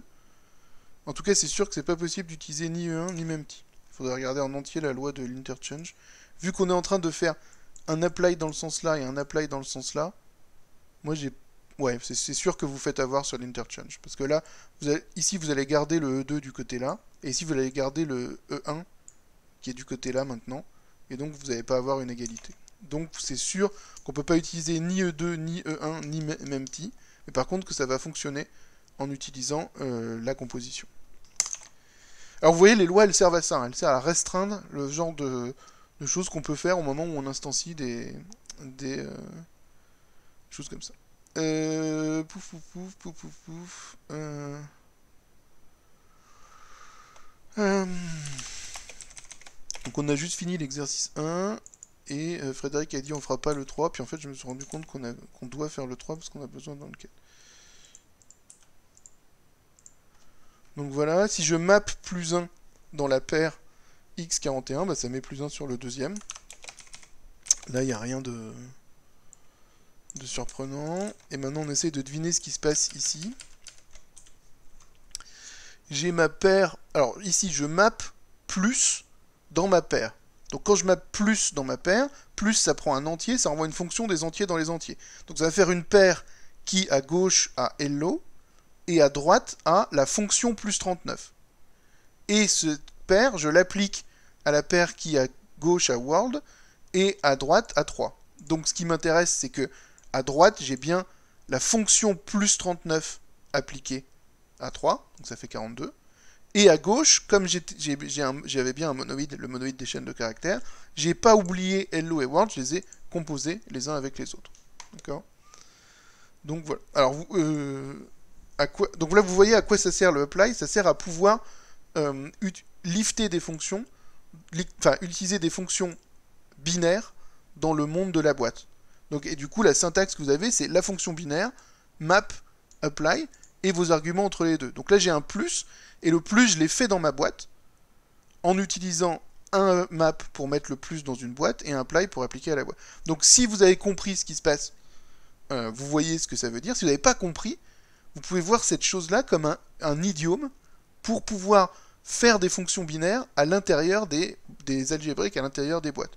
Si j'ai ici, j'ai fait plus dans ma boîte en rajoutant ce symbole-là ici et ce symbole-là entre les deux. Et si vous avez compris ce que c'est qu'en fait, je map mon plus dans une boîte pour faire une boîte de plus, et j'apply cette boîte de plus à une boîte de quelque chose pour obtenir la boîte de résultats. Alors, un applicatif alternatif pour les listes. On a vu en cours qu'on peut voir le contexte applicatif des listes, c'est-à-dire quand on applique une liste de fonctions à une liste d'arguments, on peut choisir deux choses différentes. D'accord ? Quand on applique une liste de fonctions, vous avez la liste F1, F2, appliquée à la liste des arguments 1, 2, 3, par exemple, il peut se passer deux choses différentes.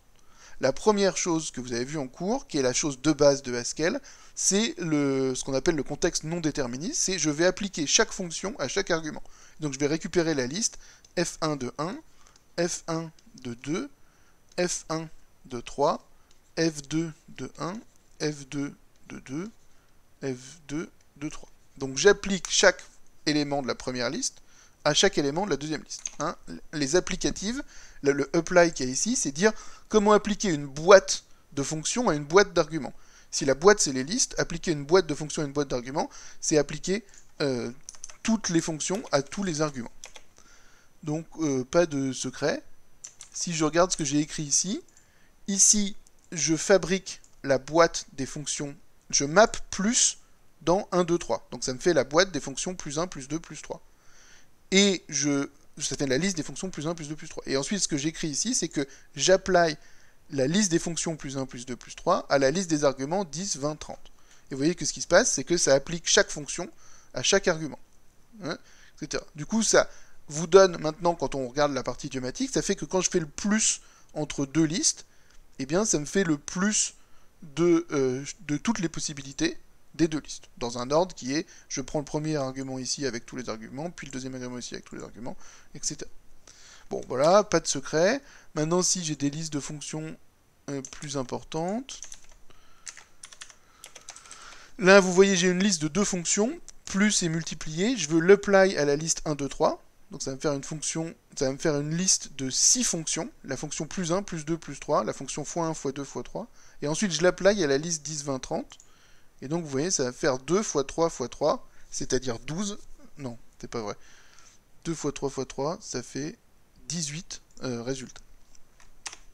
Alors, l'idée, c'est qu'il existe une autre manière d'instancier applicatif pour les listes. Et l'autre manière, ce serait de dire, quand j'applique une liste de fonctions à une liste d'arguments, plutôt que de faire toutes les fonctions une par une, enfin toutes les possibilités, je fais un truc, c'est une braguette. Et fermeture éclair, la braguette, je mets la première avec la première, deuxième avec la deuxième, jusqu'à ce que je puisse plus. Et donc ce truc-là devrait me faire F1 de 1, F2 de 2.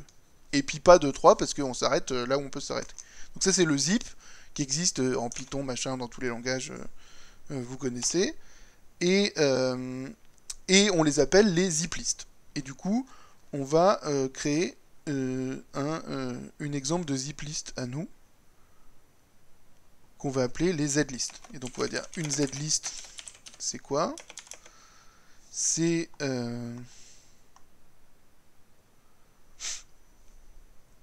une z-list, c'est quoi? C'est un constructeur. C'est un constructeur z-list d'une liste de type A. Donc z-list de A, c'est juste une liste de type A, mais on a mis un new type. Et new type, c'est très utile en programmation Haskell pour spécifier un type. C'est-à-dire, on veut manipuler les listes, mais on veut manipuler des listes d'une certaine manière. Et donc, on va mettre un ZL devant, et on va cacher les listes dans le type zlist. Comme ça va nous permettre de manipuler les listes en disant, on ne manipule pas n'importe quelle liste, on manipule une z-list. Et les manipulations d'une z-list sont différentes des manipulations des listes générales. Donc l'idée, c'est de voir ce que je vous ai montré. Si je fais plus 1 mappé à ziplist, bon bah le map, de toute façon, il n'y a qu'un seul map possible. Donc le map, ça va être le même pour les ziplistes et pour les listes. Oui, oui, oui. Alors, Émilie et Hugo, votre question, j'imagine que c'est une question sur les zip lists. Parce que si c'est une question sur les listes les listes normales, enfin sur l'applicative normale des listes, bon bah bien sûr que c'est possible de ne pas avoir le même nombre d'arguments à droite et à gauche.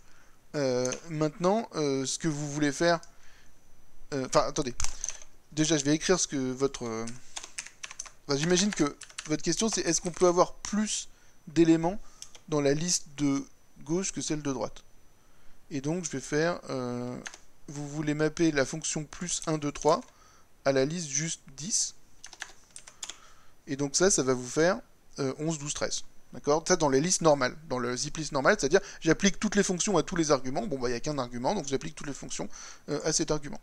Maintenant dans les z-list, ce que ça va faire, c'est que ça va, je vous dis, les z-list, on arrête dès qu'il y a soit plus fonction, soit plus d'arguments. C'est la braguette, hein, s'il y a un des deux côtés de la braguette qui est plus petit que l'autre, bah, on s'arrête au bout du côté le plus petit.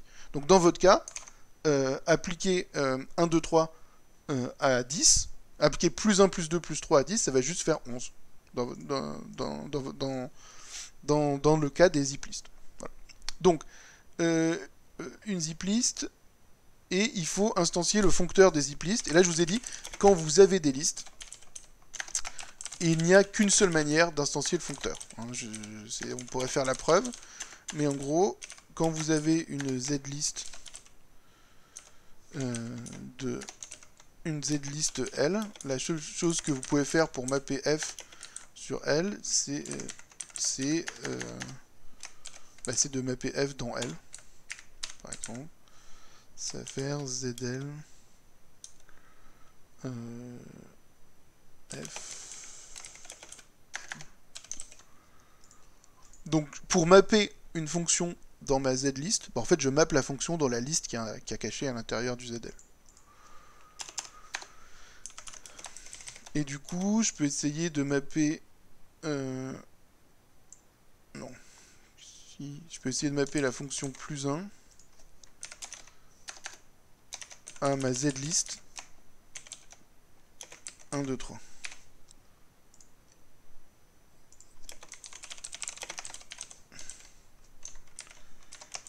Bon, effectivement, il faut que je puisse afficher mes z-list. Et voilà, quand je map plus 1 à ma z-list 1, 2, 3, ça fait la z-list 2, 3, 4.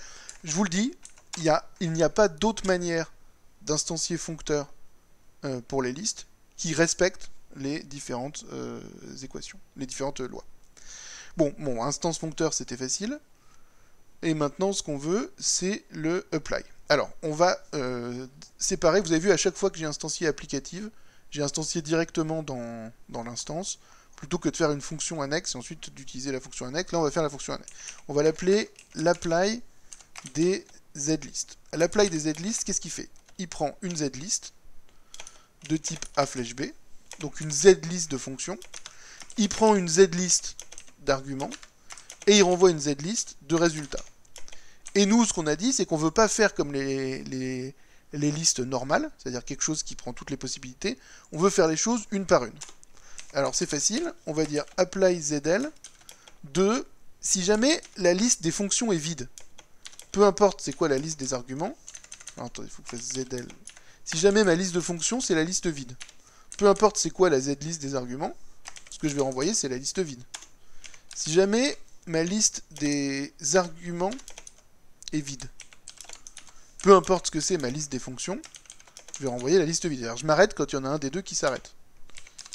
Et si jamais j'ai une z-list de x de fonction f, fs, et que je dois appliquer à une liste d'arguments x, xs, eh bien je vais créer la z-list où le premier membre c'est f de x, et le reste de la z-list c'est apply zl récursivement de fs, de zl fs, zl xs.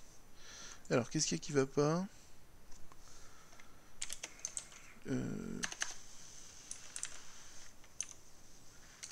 Un problème de parenthèse.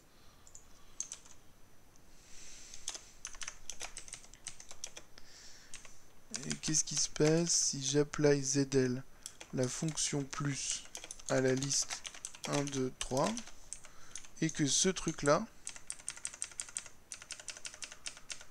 je l'applique. Alors attendez, si j'apply la fonction plus à la liste 1, 2, 3 et que ce truc là qui est de type non pardon, il faut que je map plus à la liste 1, 2, 3 et ensuite je vais appliquer cette liste de fonctions plus 1, plus 2, plus 3 à la liste 10, 11. Et ça va me faire quoi?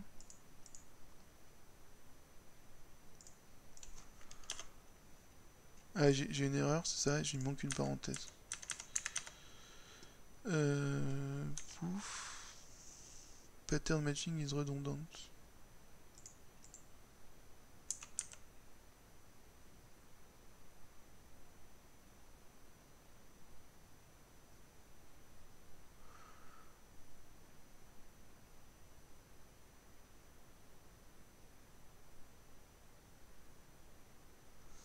Est-ce que vous croyez que c'est un truc comme ça?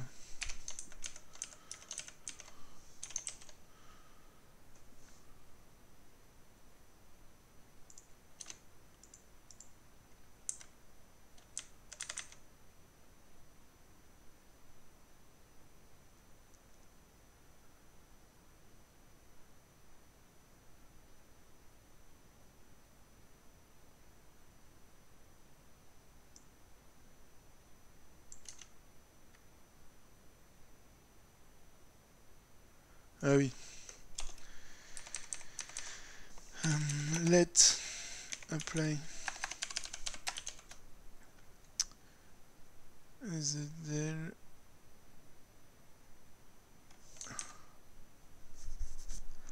let zl fxs égale apply zl de f de zl fs zl xs in zl de fx fxs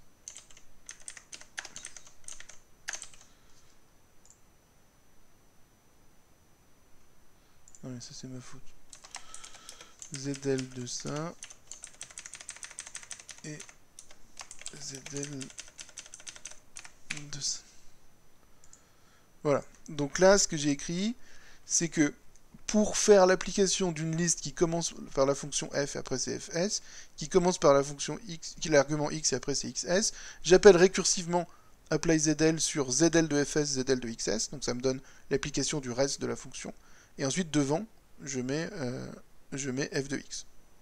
Et du coup, si je l'applique si je fais plus 1, plus 2, plus 3 appliqué à 10, 11, ça me fait 11, 13. Si je fais plus 1, 2, 3 appliqué à 10, 11, 12, 14, 120, ça me fait 11, 12, 13. Donc 11, 13, 15 par contre, pardon. C'est-à-dire que ça s'arrête là où le premier des deux s'arrête. Donc j'ai ma définition de zip list, d'accord. Et donc je peux essayer de recopier les trucs que m'avait mis Frédéric comme exemple pour se convaincre que ça marche.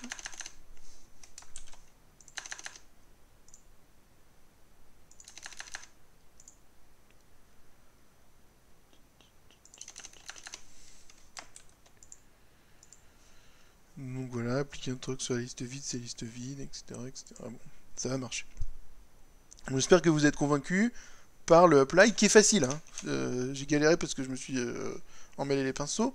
Mais si je vous demandais comme question de partiel, la première question de partiel, de dire appliquer une liste de fonctions à une liste d'arguments en faisant la braguette, première avec première, deuxième avec deuxième, jusqu'à ce que ce soit plus possible, vraiment vous auriez tous réussi à m'écrire quelque chose qui applique une liste de fonctions à une liste d'arguments. Et qui s'arrête quand le premier des deux s'arrête. Voilà. Bon. Très bien, maintenant la difficulté c'est de faire le pure. D'accord? On doit appliquer un pure ZL. Alors pure ZL, c'est quelque chose qui prend un A et qui me fabrique une Z-list de A. Alors, la première chose qu'on peut faire, c'est que on va se dire, bah oui, bah pure ZL c'est facile. Pure ZL de X, c'est ZL X. D'accord? Ça marche. C'est-à-dire, si on doit faire une fonction qui prend un schtroumpf et qui renvoie une Z-list de schtroumpf, bah, qu'est-ce que je vais faire? Je construis la Z-list d'un seul élément, qui est juste ce schtroumpf. Et là, on est très content de nous. Mais on va avoir un problème. Pourquoi on va avoir un problème? Parce que, alors, si Frédéric me l'a bien fait, j'espère qu'il me l'a bien fait.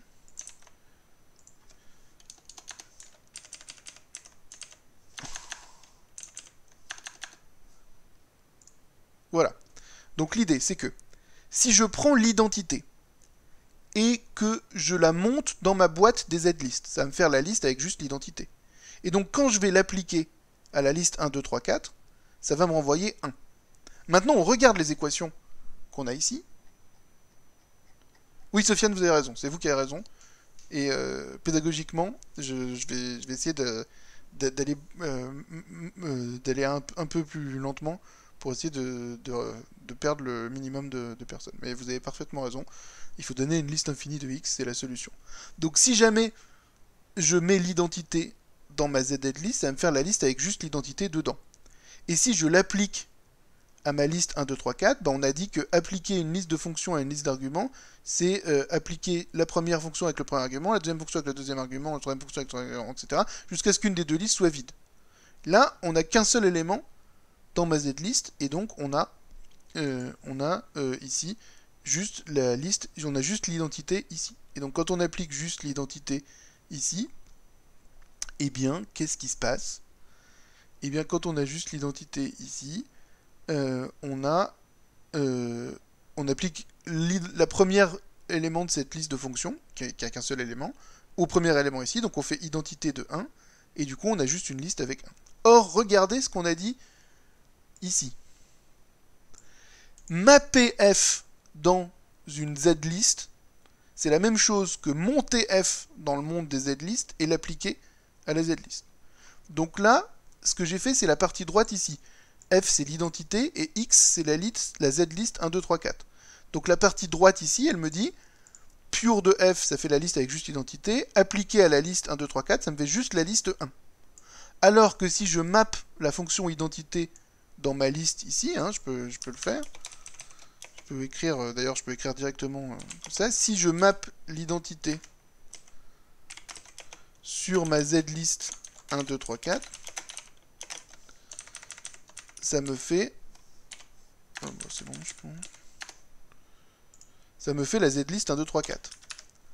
Mais si je monte l'identité dans le monde des listes, ça me fait juste la liste identité, et que je l'apply à la zlist 1, 2, 3, 4,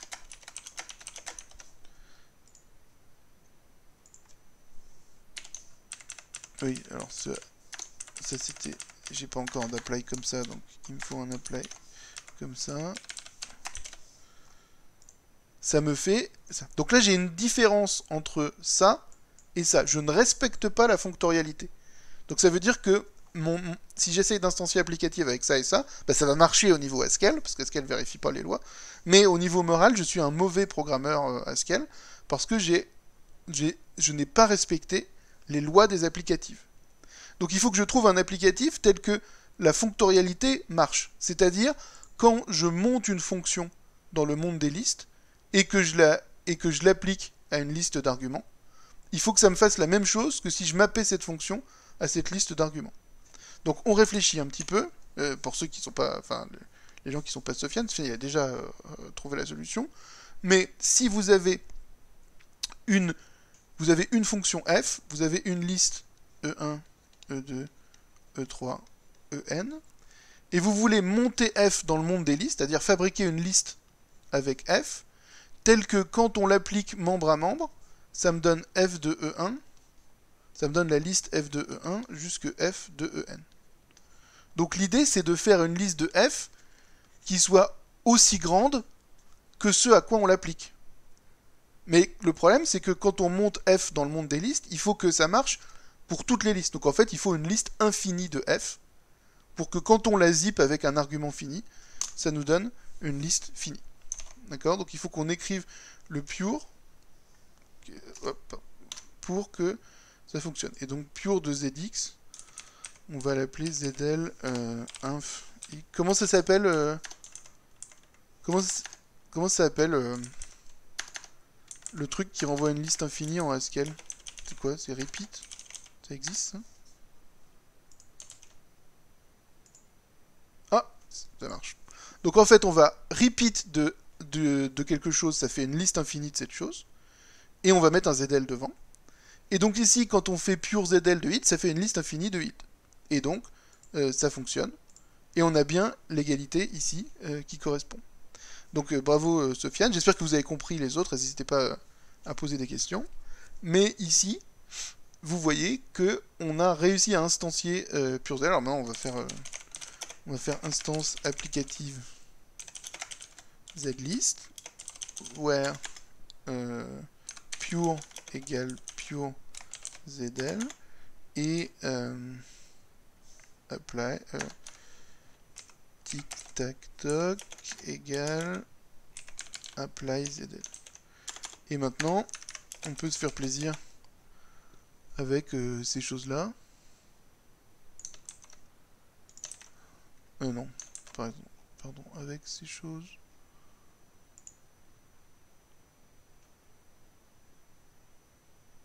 Bon, non, il n'a pas mis d'exemple.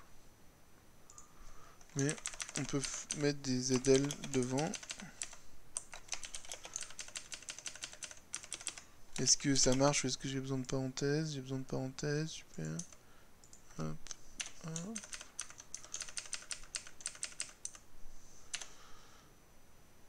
Ah non, peut-être j'ai pas besoin de parenthèses, c'était mon zigouigoui en trop. Et voilà. Donc là, j'ai mappé plus et multiplié sur 1, 2, 3. Enfin, pardon, j'ai appliqué plus et multiplié sur 1, 2, 3. Donc ça me fait la liste plus 1 multiplié par 2. Et ensuite, je l'ai appliqué à 10, 20. Donc ça fait 10 plus 1, 20 multiplié par 2.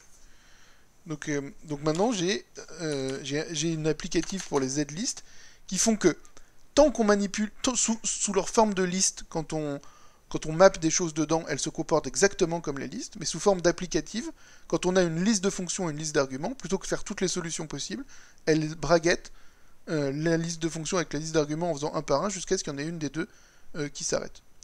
Alors on pourrait, mais j'ai pas envie de le faire, réfléchir à qu'est-ce que ça donne de faire un pure qui... Non, j'ai pas envie. Peu importe. Voilà, donc ça c'est fini. Maintenant, il faudrait que on fasse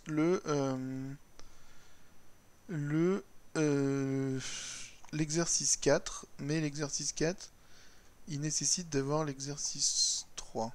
Alors je vais essayer de faire vite le 3. Je sais pas dans quelle mesure c'est possible pour qu'on puisse ensuite faire le 4. Et le 4 c'est le TME. Donc en gros je vais prendre le temps du TME parce que, si vous regardez le texte du TME, c'est donc tout ça c'est facultatif, et ce qui n'est pas facultatif c'est compléter le machin avec les réponses de l'exercice 4. Donc on va dire qu'on fait une séance TD-TME, je ferai le TME après. Alors exercice 3.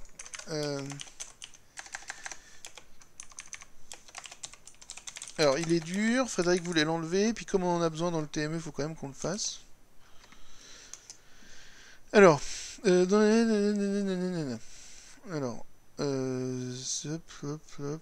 alors la dernière fois, dans le TD précédent, c'était dans le TD précédent ou c'était avant qu'on... Bon bah je vais recopier. Data arbre. Arbre de A, c'est soit un bout, soit un nœud qui contient un arbre de A à gauche, un arbre de A à droite, et je peux dériver la classe de type EC qui fait une égalité d'arbres et show qui montre... Ensuite on avait exemple 1 qui était un arbre d'entier.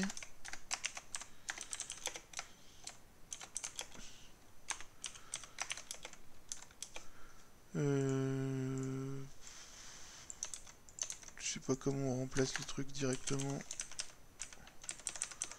C'est quoi la commande VS Code pour faire un search and replace?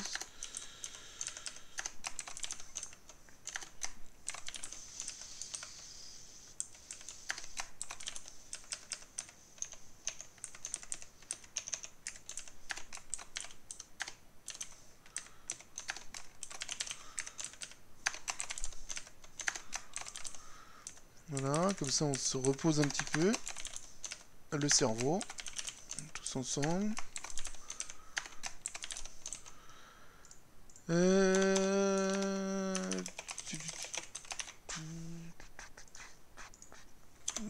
Et il y a un deuxième arbre, super. En quoi il est bien... Ah oui, non, mais on a besoin de deux arbres pour faire des trucs.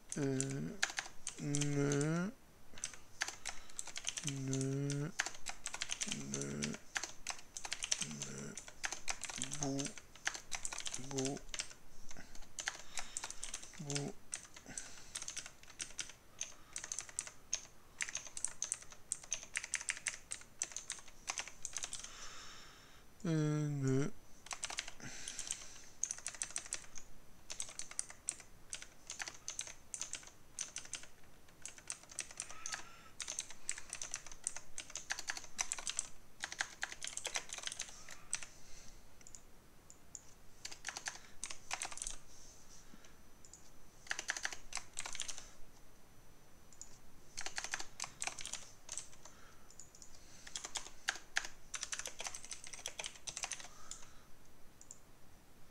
Ok, notre cerveau est bien reposé.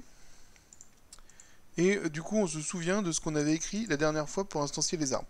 On avait dit que on pouvait faire un fold map. Donc on se souvient que fold map, c'était vachement mieux que fold, c'est plus facile à comprendre.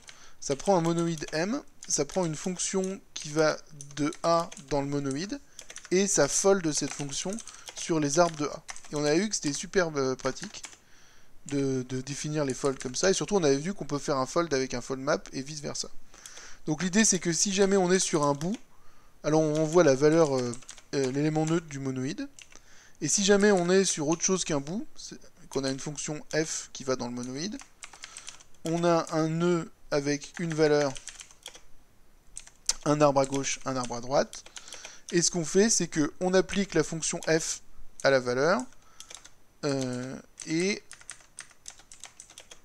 voilà, donc Frédéric a choisi de faire ça. Nous, la dernière fois, on avait choisi ça. Hein. On va récursivement à gauche pour récupérer la valeur sur l'arbre de gauche. On va récursivement à droite pour récupérer la valeur sur l'arbre de droite. Et on compose le tout. Voilà. Et on instancie foldable des arbres. Where foldMap égale arbre fold.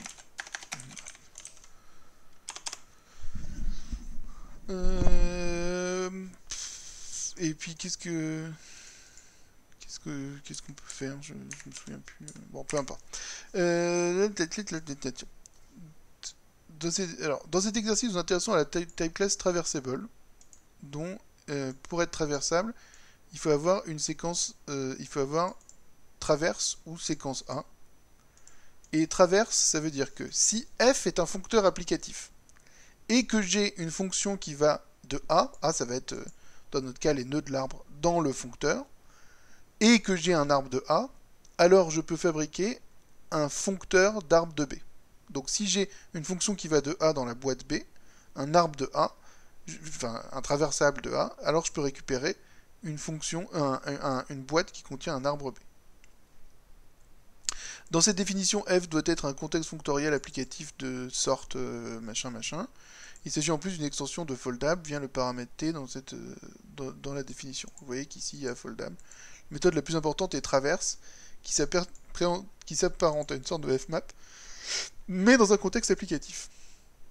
Question 3.1, définir le foncteur pour le constructeur de type tree. Quoi? Ah oui. Définir le foncteur pour le constructeur de type tree. Alors, instance, foncteur d'arbre. Un foncteur d'arbre, where, fmap, ça va prendre une fonction f qui est de type A dans B, un arbre de type T2A, donc on peut, et ça va renvoyer quelque chose. Donc si jamais mon arbre c'est le bout, si je dois mapper f sur le bout, ça me fait le bout. Si, alors là, fmap, enfin mapper des trucs sur un arbre, normalement c'est des trucs que vous savez faire. Hein. Si vous m'arrêtez si jamais c'est trop dur, mais ça devrait être quelque chose d'assez facile. Si j'ai un nœud avec une valeur, un arbre gauche et un arbre droit, alors qu'est-ce que je fais? Ça me fait un nœud dans lequel j'applique f à ma valeur et je map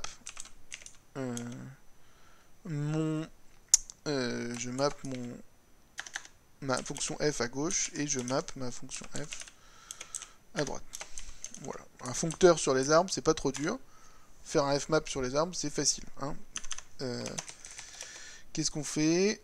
On applique la fonction plus 1 à l'arbre 1 et ça fait nœud 18, nœud 17, nœud 25, machin, ça a l'air d'être ça. Bon, bien. Maintenant, en déduire une implémentation de la fonction suivante. Alors, traverse arbre, ça doit prendre un contexte applicatif f, prendre une fonction de A dans f de B, un arbre de A, et en fabriquer un f de arbre de B.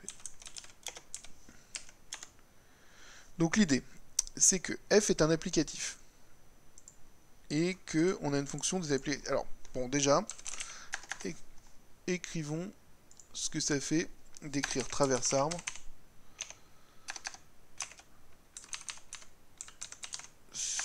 Donc, j'ai une fonction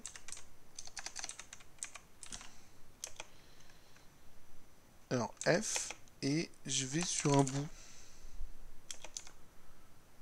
Et donc, si jamais je dois traverser l'arbre avec une fonction f et que mon arbre c'est juste un bout.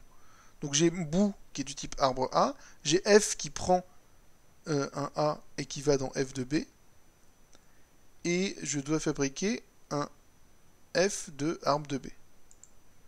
Alors attendez, je réfléchis si j'ai besoin de faire quelque chose.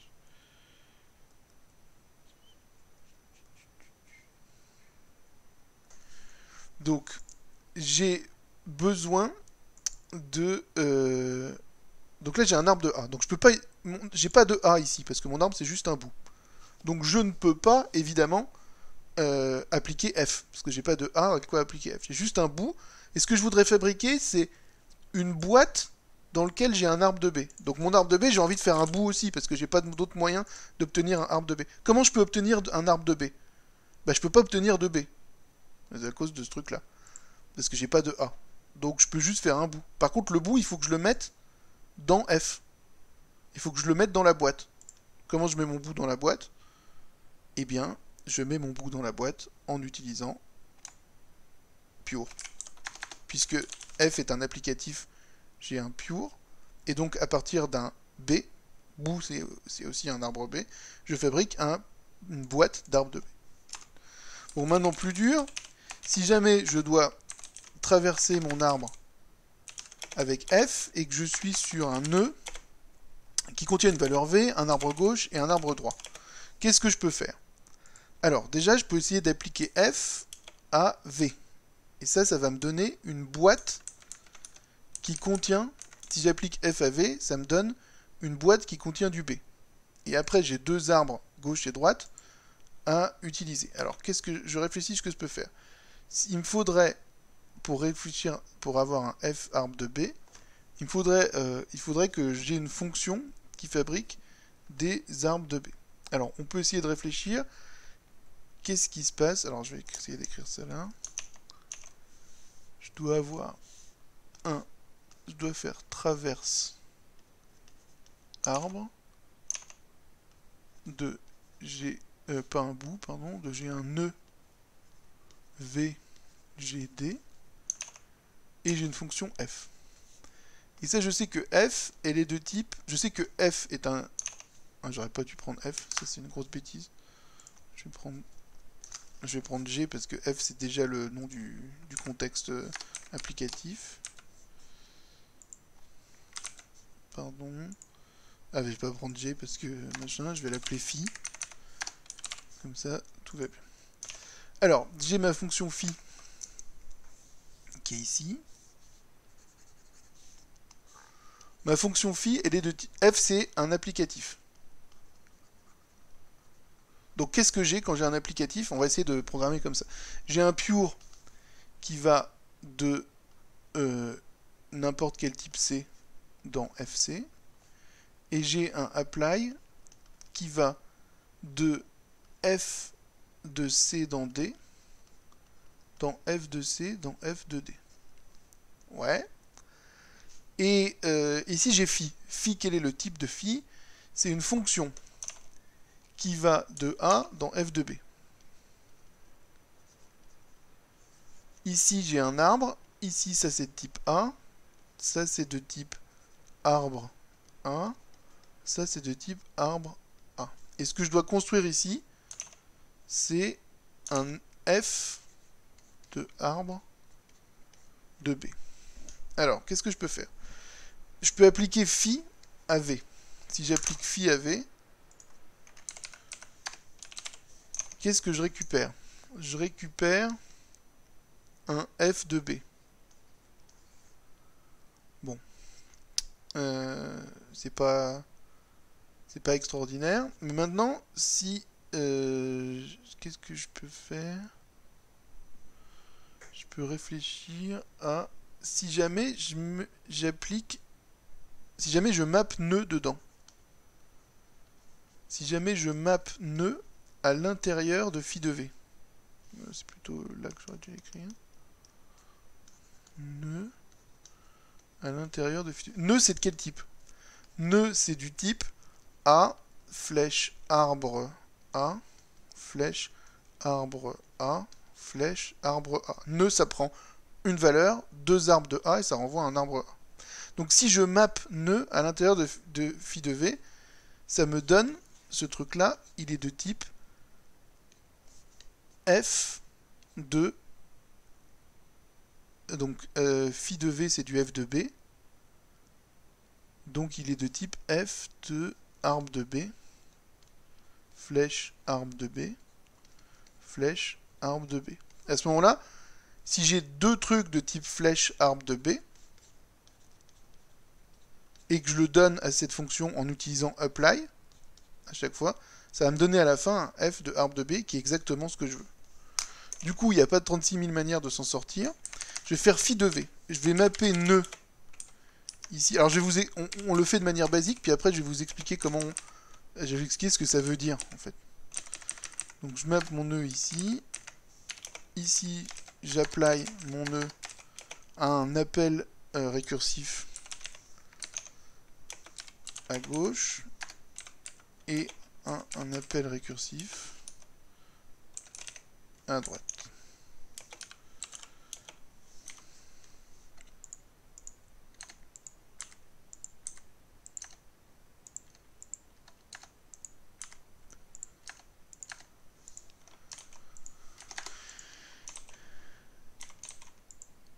Voilà, donc là, en fait, vous voyez ce qui se passe, c'est que c'est une des raisons, tout à l'heure, vous me posiez la question, à quoi ça sert les applicatifs?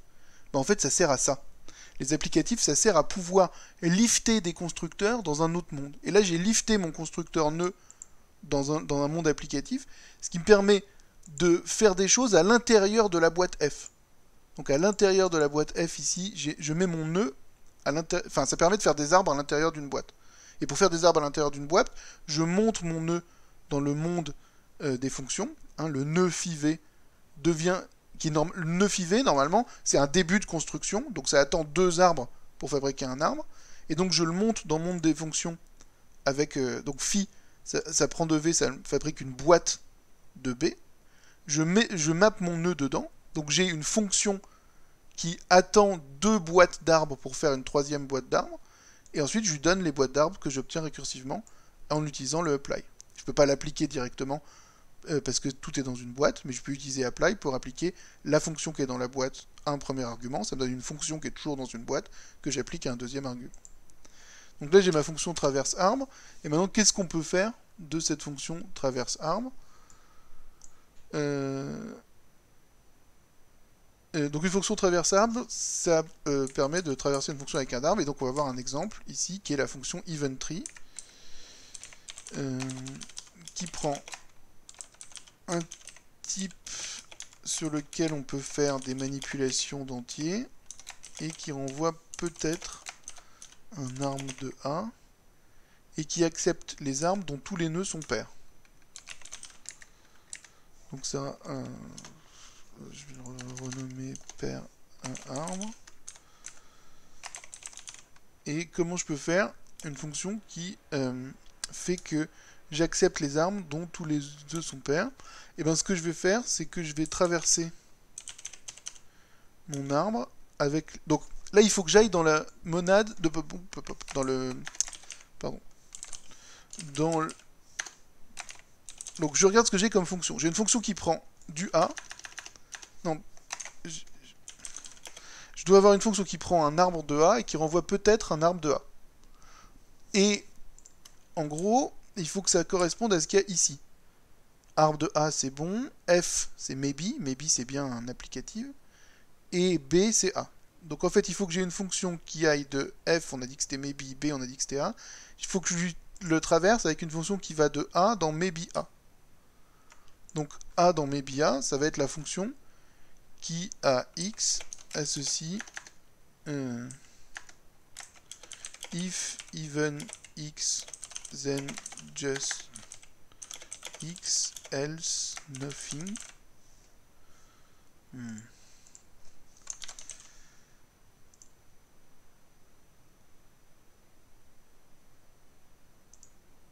Could not deduce traversable arbre. Instance traversable arbre where traverse égale traverse arbre. Et ensuite, je vais regarder pair arbre de x1, c'est dit nothing, et pair arbre de x2, c'est dit just, ce qui va bien. Donc là, vous voyez, j'ai traversé mon arbre, mes arbres avec ma fonction pair. Avec une fonction qui, quand c'est pair, renvoie la valeur, et quand c'est impair, renvoie nothing. Donc, en fait, je traverse mon arbre comme il faut. Non, justement, Émile Hugo, c'est vrai que de manière naturelle, on pense que le foncteur va dans la boîte. C'est-à-dire que c'est normal hein, de penser ça. Hein. Vous avez vous avez un arbre de A, et vous avez une fonction qui prend un A et qui fabrique une boîte de B. Donc forcément, vous pensez que ça va vous faire un arbre de boîte de B. Où là c'était A, et là où tous les éléments vont être des boîtes de B. Mais en fait, ça c'est facile à obtenir. Ça en fait, si vous êtes d'accord, c'est juste fmap. Si je fmap ma fonction phi à mon arbre de A, ça me fait un arbre de boîte de B. Mais nous, on veut pas faire fmap, on veut fabriquer une boîte d'arbre de B. C'est rigolo. Comment on fait une boîte d'arbre de B à partir de phi. Et l'idée, c'est ça, c'est que ça marche si jamais la boîte est applicative, parce que quand on a un nœud c'est un truc n, v, g, d, quand on a un nœud de v, on va transformer, donc on va mettre v dans une boîte. Donc ce qu'on va faire quand on a un nœud vgd, c'est qu'on met v dans une boîte. Ensuite, on va mapper n dans la boîte. Donc on va avoir une boîte nv, et là on attend deux choses. Et ensuite on va s'appeler récursivement sur g, on va avoir une boîte dans laquelle on a l'arbre g, s'appeler récursivement sur d, on va avoir une boîte dans laquelle on a l'arbre d, et là on a une fonction de construction qui est dans une boîte, et deux arguments qui sont dans une boîte. Donc on ne peut pas les appliquer directement, mais heureusement, comme la boîte est applicative, on peut faire un apply ici, puis encore un apply là. Donc grâce au fait que la boîte est applicative, quand on a mappé notre constructeur nœud à l'intérieur de la première boîte, on peut faire des apply avec les arguments pour récupérer. J'aurais dû faire le dessin tout de suite parce que j'imagine que c'est un poil plus clair, même si ça reste compliqué. D'accord ? L'idée c'est que j'ai un nœud avec une valeur, un gauche et droite, et puis j'ai ma fonction qui prend les éléments des nœuds et qui fabrique des boîtes. Comment je peux mettre l'arbre dans la boîte plutôt que de faire un arbre de boîte. Et l'idée c'est ça marche que si les boîtes sont applicatives. Et donc le constructeur nœud, c'est celui-là. Non mais c'est normal dans un premier passage de ne pas comprendre exactement comment ça fonctionne. Frédéric avait enlevé cet exercice-là du TD, et je lui ai demandé de le remettre, entre autres parce qu'on en a besoin dans l'exercice 4 et donc dans le TME, où l'exercice 4 il doit commencer par un traverse. Donc l'idée de traverse, ça fait ça. Enfin, l'idée de traverse, c'est que quand vous avez une fonction qui prend des éléments et qui met dans des boîtes de B, et que vous la passez sur une structure traversable, ça vous fait une boîte avec la structure dedans, plutôt qu'une structure avec des boîtes dedans. Et comment on peut faire ? On voit que c'est pas forcément évident, et ça marche bien quand les boîtes sont applicatives. Voilà.